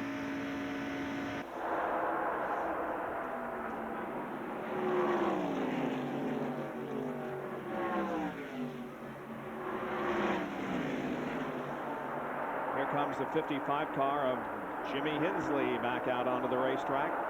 Well, he's going to pick up 2 or 3 spots because all the cars in the crash with him, they're not able to get back on the racetrack. He will beat those cars. Right now he's being shown in 36th position. We anticipate pit stops here shortly by Irvin and maybe everybody else lined up behind him. See if it happens this lap. Is there a car running slow? Maybe run out of gas? Yeah, they're coming in.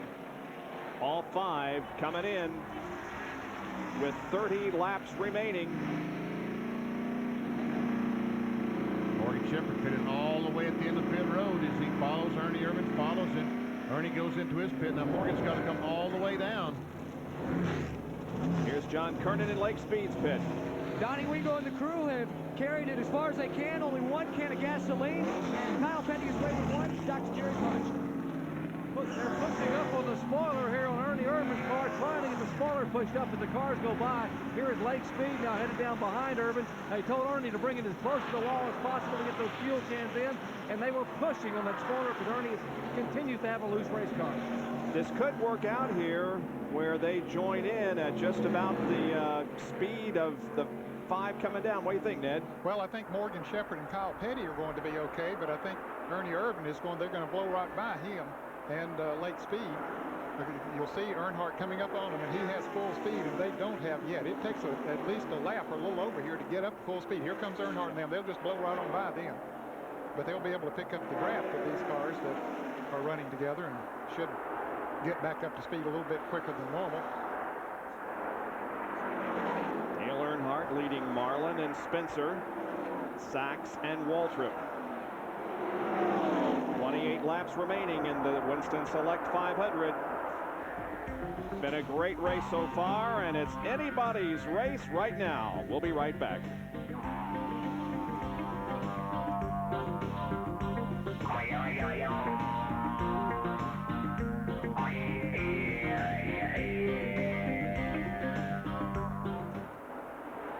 Tell you what, if Morgan and Kyle could have got hooked up together. Really? Whoa! Whoop, whoop, whoop, whoop, whoop, whoop. Yellow's out.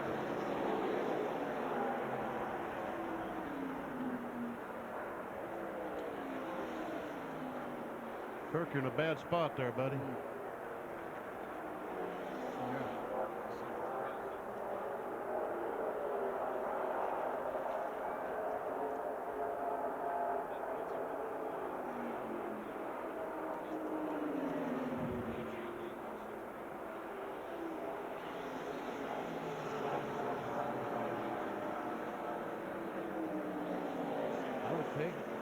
See how it breaks. They're going to stay out down here where I am. The 3 car is. What happened on the 28 car? Norman has to shake his head back and forth, and Larry will tell Ernie to go. Larry did not see Norman shake his head, so he didn't tell Ernie to go. That cost him a few extra seconds. Well, let's see. The 40 and the 71 have to pit. They had not pitted yet, right? Okay.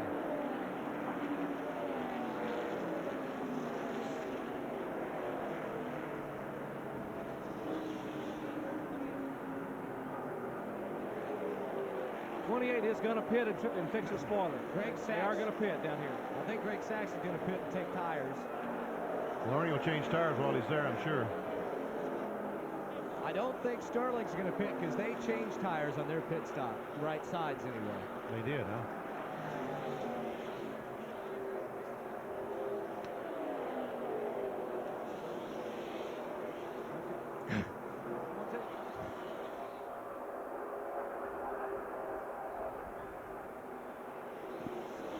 Fourth caution of the race is out here at Talladega. Kirk Shelmerdine came in contact with the wall up between turns 3 and 4.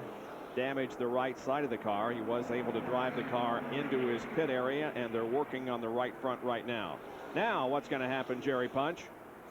Well, Dale Earnhardt is going to stay out, as some of the other guys who pitted up here, Jimmy Spencer, etc. But one who will make an entry, possibly on the pit road, will be Ernie Irvin. Now, Ernie just radioed in and said, Larry, is it my imagination, or is one side of that spoiler hanging down?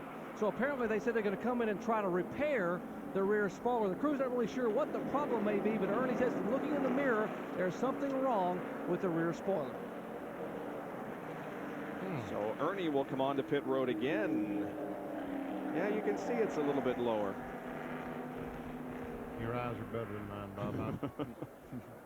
You're much younger than I am. Well, yeah, better looking too, I might add, but a lot skinnier. Here's Jerry again.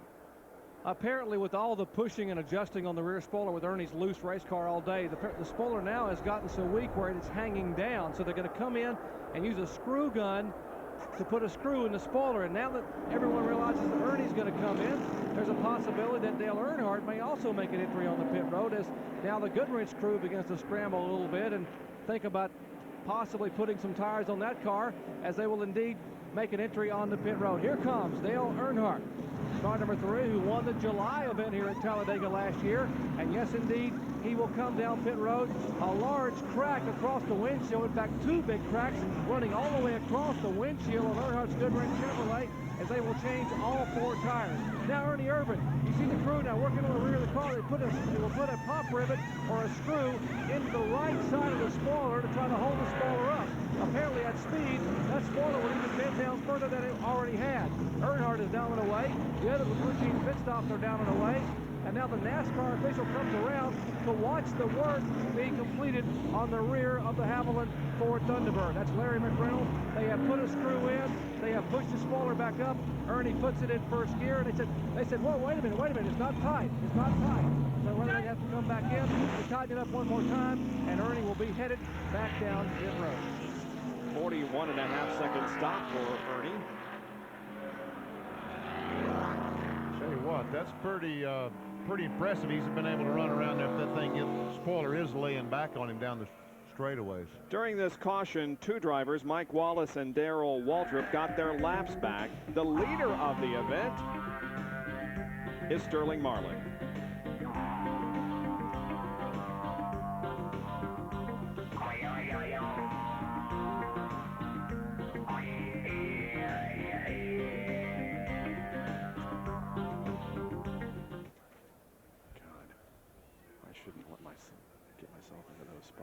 They're going to bring Ernie back in again this time. They're going to put tires on it and check that spoiler. They just can't take a chance on losing a spoiler at these speeds. But also they didn't put tires on it because they were too busy with the spoiler. Don't they change left sides, Jerry? Well, they're going to come in and put right sides on, right. Okay. They did change. Yeah, keep an eye on the 77 car, the right rear. I'm not sure they got all the lug nuts on there. They say they did, but, I mean, it was awfully quick.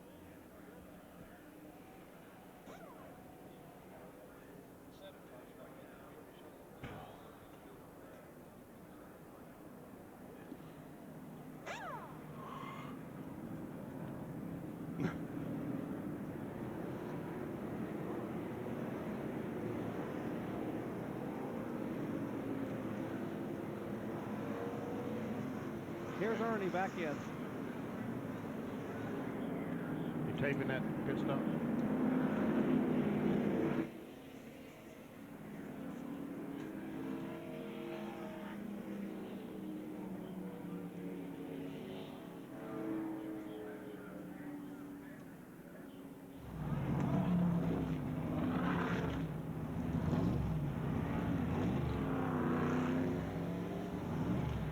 Ernie Irvan has come back on pit road for more work to the rear spoiler to make sure that everything is tight, make sure that he has things the way he wants it for the dash to the checkered flag here. NASCAR apparently is making a measure of the spoiler before they approve his going out. It has to be a certain height. Jerry, punch?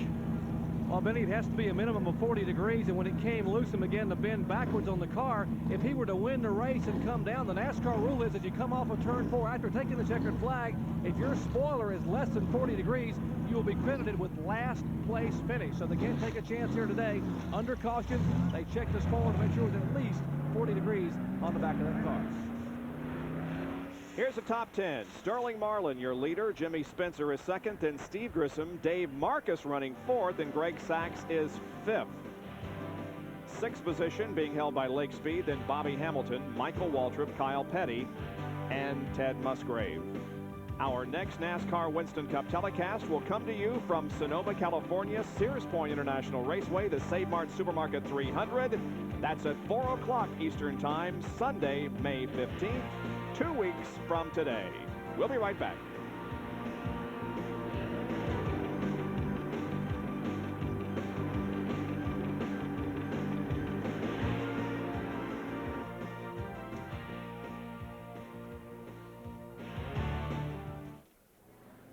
What happened to Ernie Irvan a little bit ago in the corner when he slowed drastically?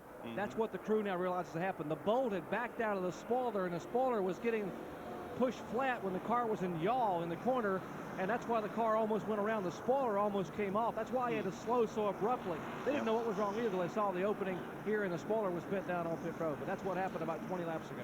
Okay.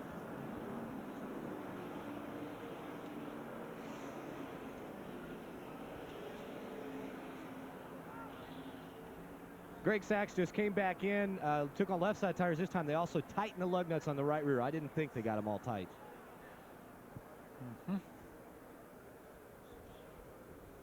Thanks, Mike.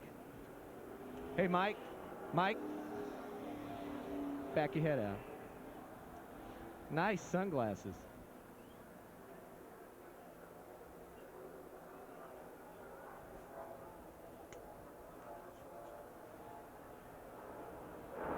Lining up for the restart of the Winston Select 500 with 165 laps completed.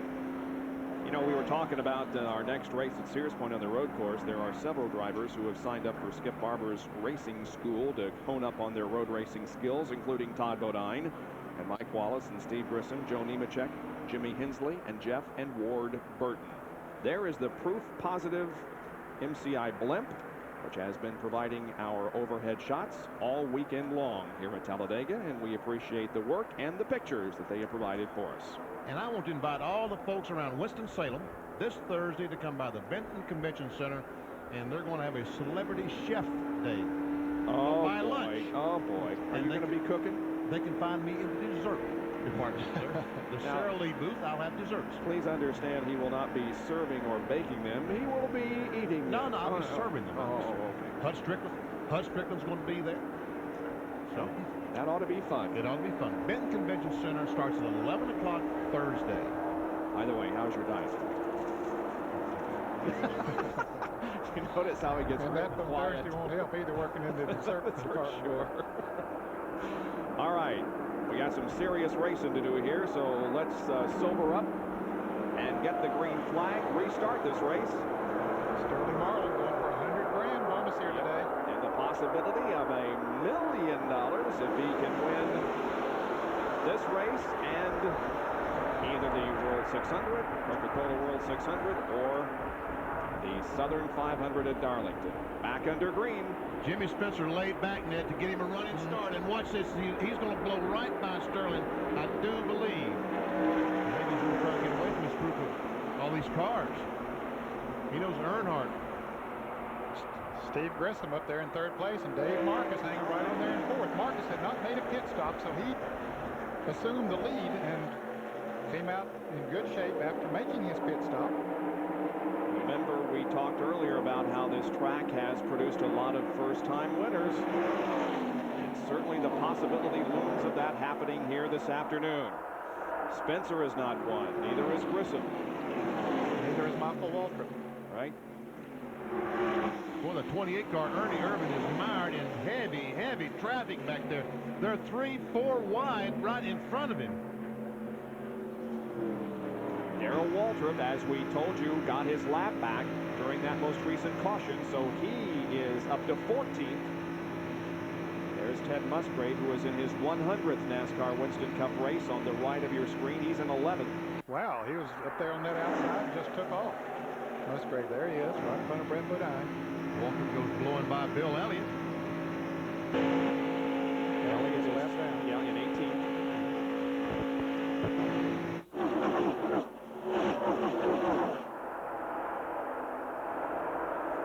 Elliott's crew this week lost their longtime secretary, Bonnie Staley. passed away, and I know those guys are going to be sad when they get back to Wilkes County. And a couple of weeks ago, Wes Wilkinson also passed away, and that's why you see the in memory of Wes and Bonnie inside Bill's car. Well, it looks like front two may be pulling away a little bit here as Dave Marcus goes to the inside, or is on the inside, and certainly that's not a good place to be with everybody lined up on your right. Yeah, that's right. It's not a bad place if everyone's with you, but here comes Lake Speed trying to get by Grissom. He's got Morgan Shepherd to help him take over that third spot. And there's Earnhardt trying to get by Michael. Oh, they touch. Again. And if Steve Grissom didn't back out, there was another big wreck, folks. Steve Grissom backed out just enough. You see how much momentum he lost, but he saved from having a big wreck right there. Young man showing a lot of experience and cool-headedness out there. Look at Marlin and Spencer. Spencer trying to take the lead. Now, can he get back in? No, the Fords are going to go with him. Here comes Lake Speed and Morgan. Looks like they're going to go by Sterling. They do it. Now it becomes a manufacturer's battle here with two Fords, a Chevy and a Ford.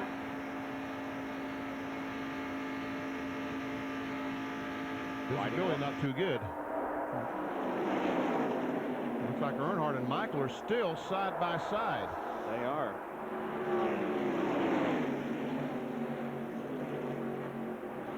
Morgan Shepherd looked like he moved to the inside there for just a moment. He's trying to figure out which is the best place to go. As we look from his rear bumper back at Michael Waltrip. Now Waltrip pulls ahead of Earnhardt. Earnhardt, not a lot of drafting help down there. But Ken Schrader up there riding the high side. Ken had lost the draft of the big group up front when he had an ignition problem. He got that fixed, and now he's right back up amongst them. Yep, he did. Ernie is pushing Dave Marcus down the racetrack. Boy, hats off to Brett Bodine, also had a struggle getting into this race. He has been on the lead lap, running in 13th position right now. Make that ninth position. Well, positions are changing so quick, it really doesn't make any difference. They're all running up front. We'll have more for you at the end of the race. Right. Spencer leads, as you can see. Yeah, DW running that group. Now they got Brett hung in the middle, three abreast down at turn one. Everyone safely gets by. Is that Marcus behind Earnhardt? Is that Earnhardt right in front of? Yes, it is, right in front of Dave Marcus. By the way, Dave Marcus has won here at Talladega. It occurred in the summer race in 1976. Here goes Spencer back to number one. Sterling Marlin, Lake Speed, Morgan Shepherd, and Michael Waltrip. All right there. And here comes Earnhardt.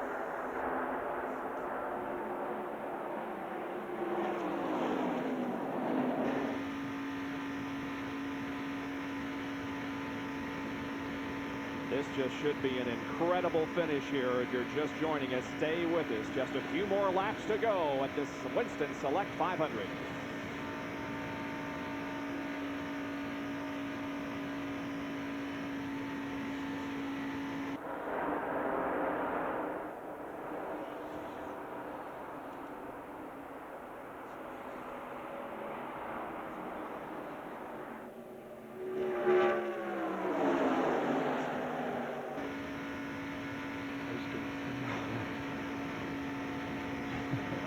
I don't like this.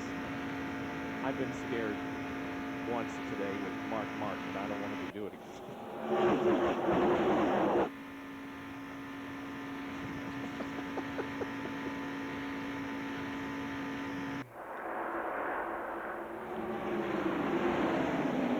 Lerny has finally got back to the outside. I don't know how he did it, but he's on the outside.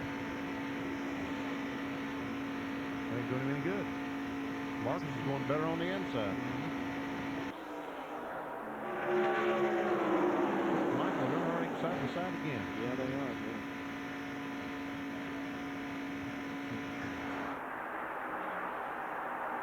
Yeah. Okay, Ernie, three abreast. Oh, no. Oh, man.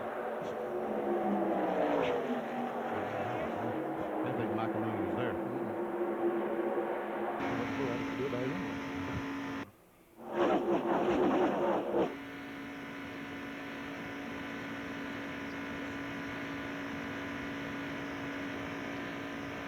Winston Select 500 from Talladega.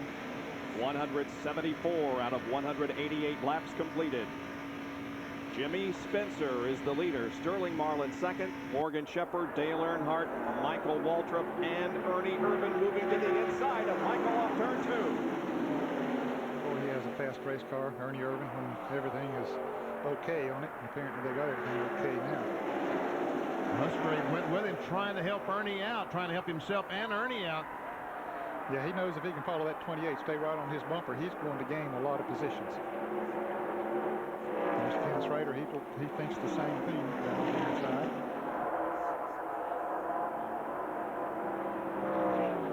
Now Schrader's trying to figure out who to go with. Now he chooses Michael. Well, now he chooses Musgrave. Yeah. Now I don't know which one. He's looking for his best opportunity and can't decide which one it is. There's Darrell Waltrip on his right of the screen, running behind Kyle Petty. Bobby Hamilton is there also. Hamilton on the lead lap in 16th.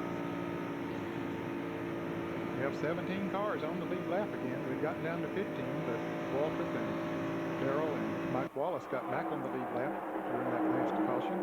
Certainly won't have a new record speed-wise set here today because of two very lengthy qualifying periods. And if you're just joining us, we had two multi-car crashes, but everybody is okay. 156.410 is the race average at the moment.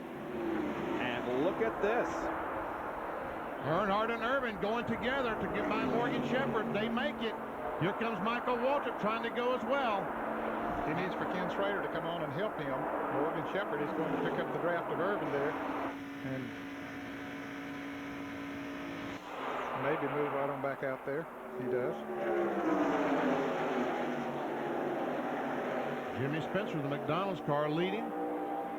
That's the red car, the 4. Sterling Marlin is second. Earnhardt is third. Ernie Irvan is fourth.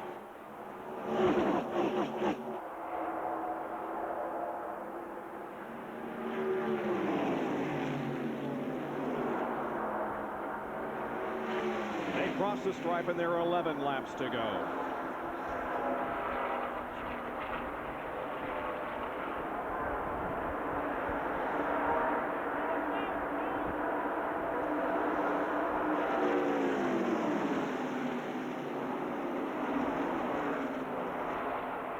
Keep talking about Sterling Marlin win the $1 million. Ned Jordan's exactly right. He has a chance to pick up at least $100,000 today if he can win this race. Looks like he got a little bit loose as Earnhardt's trying to go by on the outside. And he's going to make it. Yes, he is. Sterling may be hung out on the low side. Meanwhile, Spencer pulls away just a little as the battle for positions behind him were occurring. But Earnhardt and Irvan will catch up quickly, it appears. Boy, Marlin really lost out in that deal. He got down on the inside. He's still down there. Can't get back in line. Goes from second to already sixth and about to go farther back. And then he told me yesterday he wasn't going to think about that $1 million till 10 laps to go. Then he was going to start thinking of it. There's 10 laps to go. And he sees them all flying right out the window. Yep. And all the way to the back of the lead pack. It's going to be a tough chore to get back up through there, too. Sure is with the quality of cars we have up front. Spencer, Earnhardt, Irvan, Morgan Shepherd. Spencer knows that he's a sitting duck there. He doesn't know how much Earnhardt has. He knows Ernie Irvan has a lot. You got a Chevrolet sandwich between those two Fords, and then another Ford, and then a Pontiac. Ernie Irvan came into the race 25 points ahead of Dale Earnhardt in the battle for the Winston Cup. Jimmy Spencer 26th in the point standings coming in. They lap some slower traffic. Ricky Rudd and Jeff Gordon.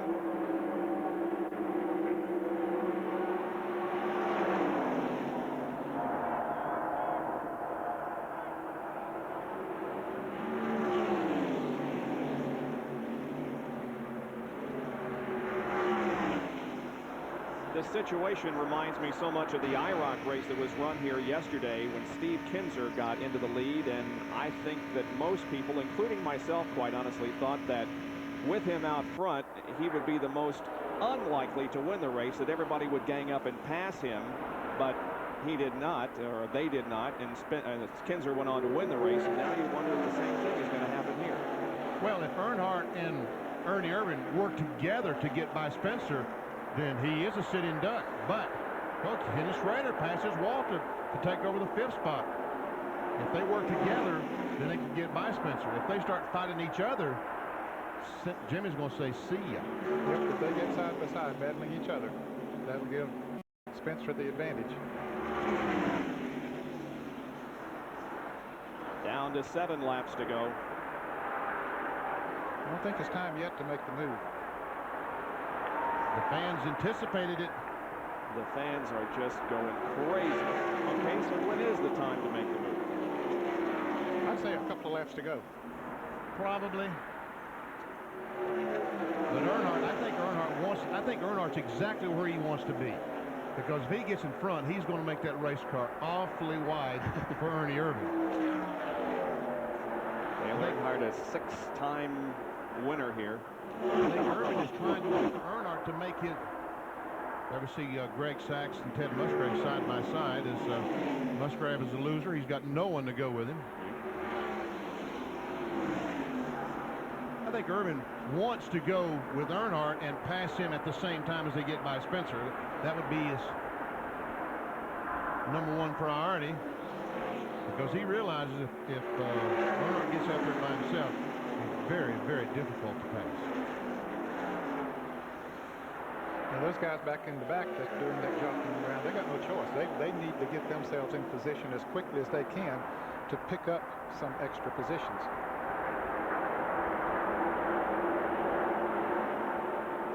Dale Jarrett with his wounded racer on the bottom of the racetrack, the Interstate Battery Chevrolet. Battered up pretty good on the right side. 2 laps down goes Dale. He's in 21st position. Is Earnhardt going? Is he going? Ernie says, let's go, Dale. Okay, did it with 5 laps to go. I think he saw an opportunity and said, okay, let me try it. Ernie decided to back off and go with Spencer. How about that? That's somewhat surprising. Now that is a shock. Now, can Earnhardt stay in the lead? Or will the Fords gang up on the Chevy? He's got 3 Fords knocking on his door. Yeah, it's a long way back to the Chevrolet of Ken Schrader. Now he's trying to make a move up on the outside of Morgan Shepherd. He's trying to foil that Ford deal. And he did. And Morgan Shepherd is caught down low. And the fans are just going absolutely crazy in the grandstands. Now, if Michael Waltrip and Ken Schrader can hook up together, which they are, get a little momentum going, they can be a factor in this thing. Tell you what, Ernie Irvan's car is just not right. Well, it doesn't appear as though he's not staying on the back bump of those cars in front of him through the corner like he. Now Ernie looks to the inside of Spencer on turn number 3. And he forces Spencer up high. Here's Jerry Punch. A lot of concern on the left side of the spoiler on Ernie Irvan's car. A couple of cars behind Irvan. It's in the left side of that spoiler.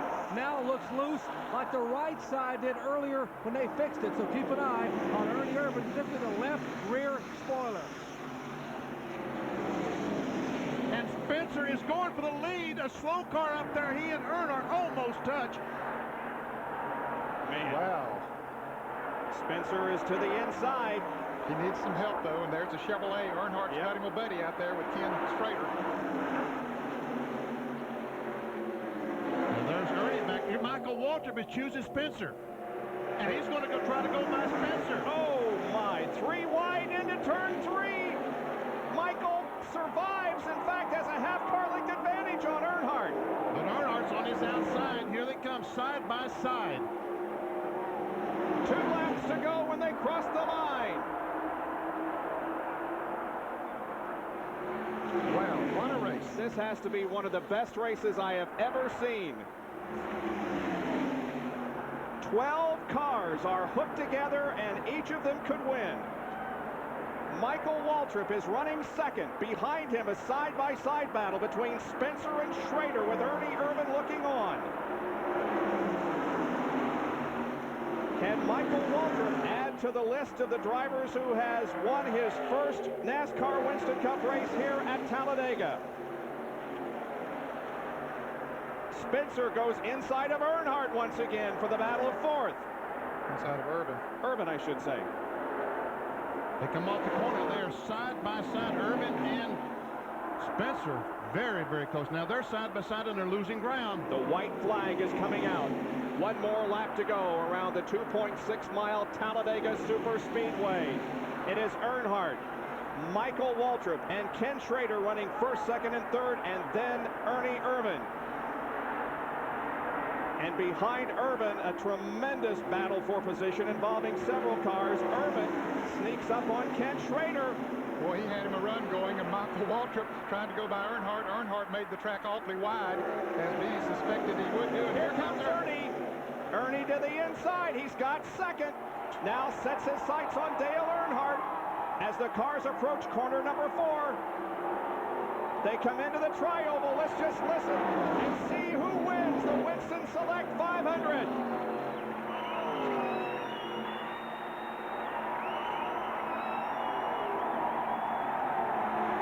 It's Earnhardt.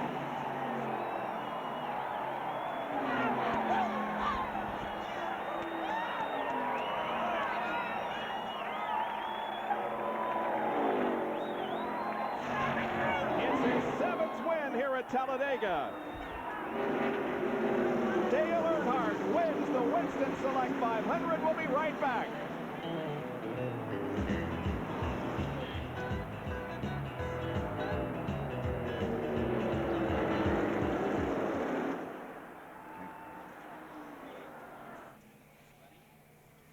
We got to go off at 4:30? 4.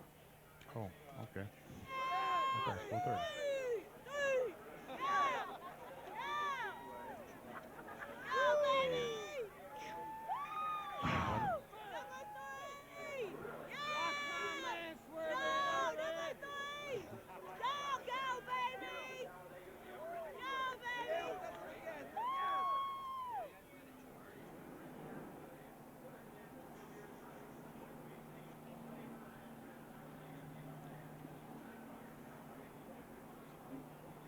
I don't know. Good point. Good point. I don't know. I don't know what the answer to that question is. It doesn't matter if he wins or runs second. They still got to pass. Right.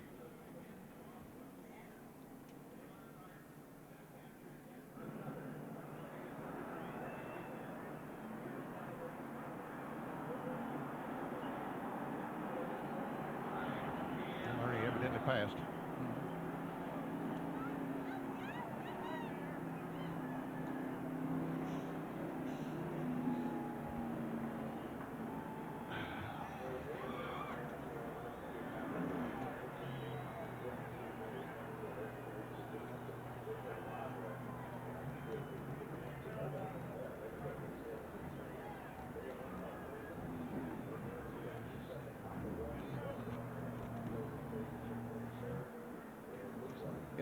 They had upped his spoiler to 48 degrees, so that wasn't going to be a problem. Even if it did bend down a little bit, they thought they were pretty comfortable with Ernie. Even at 48, the thing was loose.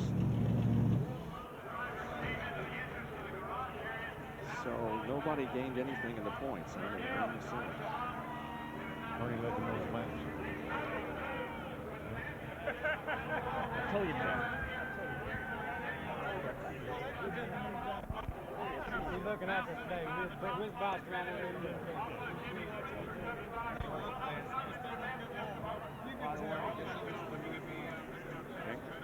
Okay.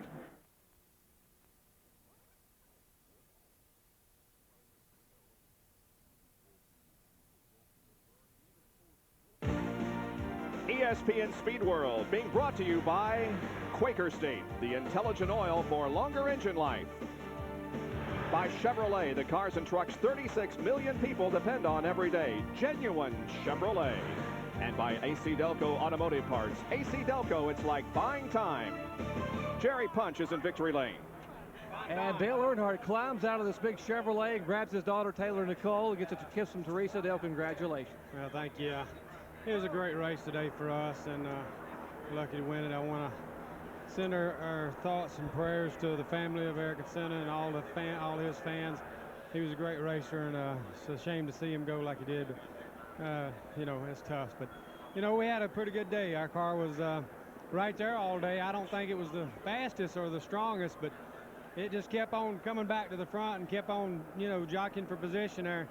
We got sort of ping-ponging around there a little bit at one time, but it got better. Now, toward the end, it looked like you got surprise after surprise. First Michael Waltrip and then Ernie Irvin. Yeah, they were running at us, and that's what they were supposed to do. They were supposed to try to win, too. I thought Michael drove a great race, and he was right there all day. It was a little rough out there, that 27 car. He thought he was still at Martinsville or Wilkesboro. He was into the side about everybody out there. Dale Earnhardt gets win number 7, his 3rd on the year, and a belated 43rd birthday present. He was 43 on Friday.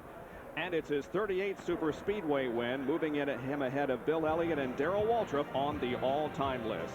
We'll be right back with more from Talladega Superspeedway.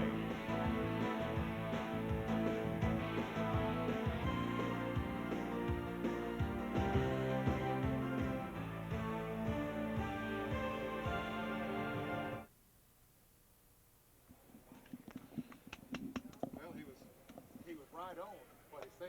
Earnhardt was. I wonder how many letters he'll get people saying, well, who is he even talking about right now? Yeah, you're right.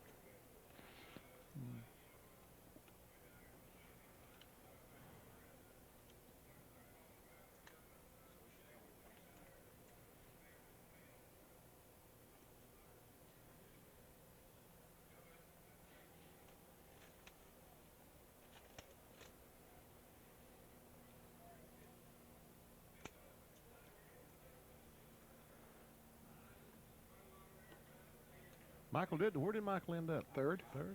Yeah. Good for him. Yep. Are we going to need JIPs?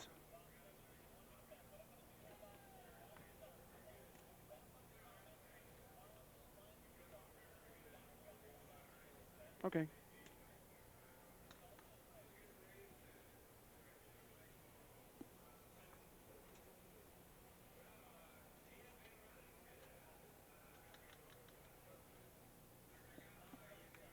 Okay, I got you. Okay. Okay.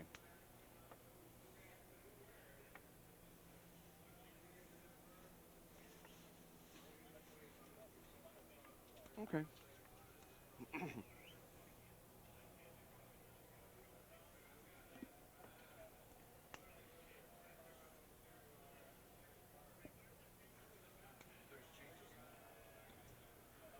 Back at Talladega, here are the unofficial results of this afternoon's race, with Dale Earnhardt winning. Good run from Michael Waltrip, who finished in 3rd position. And guys, they don't come much better than that, I'll tell you. Great car race today. We see Greg Sachs. There's Musgrave, 11th spot. DW. Bill Elliott back in 19th. He was a lap down, 17 cars in the lead lap at the end. Jeff Gordon was involved in a crash. He finished in 24th position. John Andretti was running as high as 12th, had a problem with the engine. Several of these drivers were involved in a couple of our major crashes that occurred here today. However, we have no driver injuries. That's the good news. Dale Earnhardt wins his 62nd career victory. We'll be back in a moment.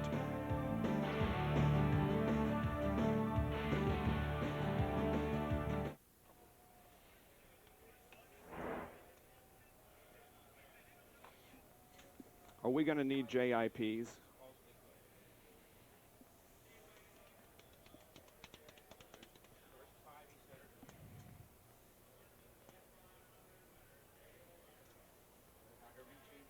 Who's all his money go to? Bill, I guess. I suppose. What's It's getting a little silly, isn't it? Yeah, it is.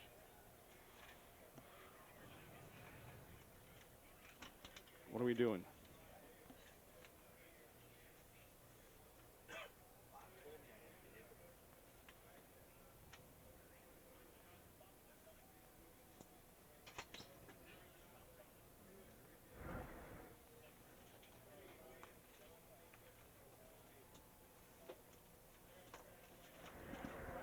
Dale Earnhardt has won the Winston Select 500 here at Talladega. A great afternoon of racing. Well, because Ernie Irvan led the most laps and finished second, they remain the same. Mark Martin third, Ken Schrader moved up a position, and Lake Speed also moved up a position into fourth and fifth respectively. Well, in 2 weeks, we will be at Sears Point International Raceway, Sonoma, California, for the road race by these NASCAR Winston Cup drivers. Our congratulations to Dale Earnhardt on his win here this afternoon, and my thanks to Ned Jarrett, Benny Parsons, John Kernan, and Dr. Jerry Punch. Thank you for joining us. We'll see you in 2 weeks for more NASCAR Winston Cup racing. For now, this is Bob Jenkins. So long, everyone.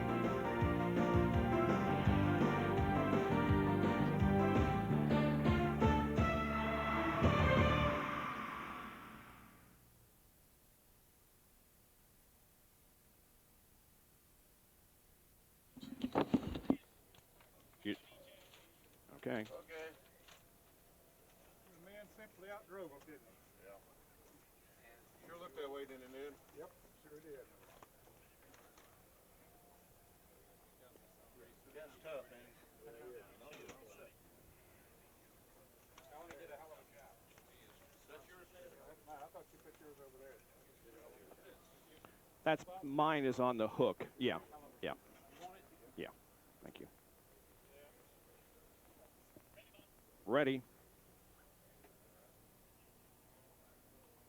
Welcome back to our highlighted version of the Winston Select 500 NASCAR Winston Cup race from Talladega Superspeedway in Alabama. Let's move ahead now in our coverage.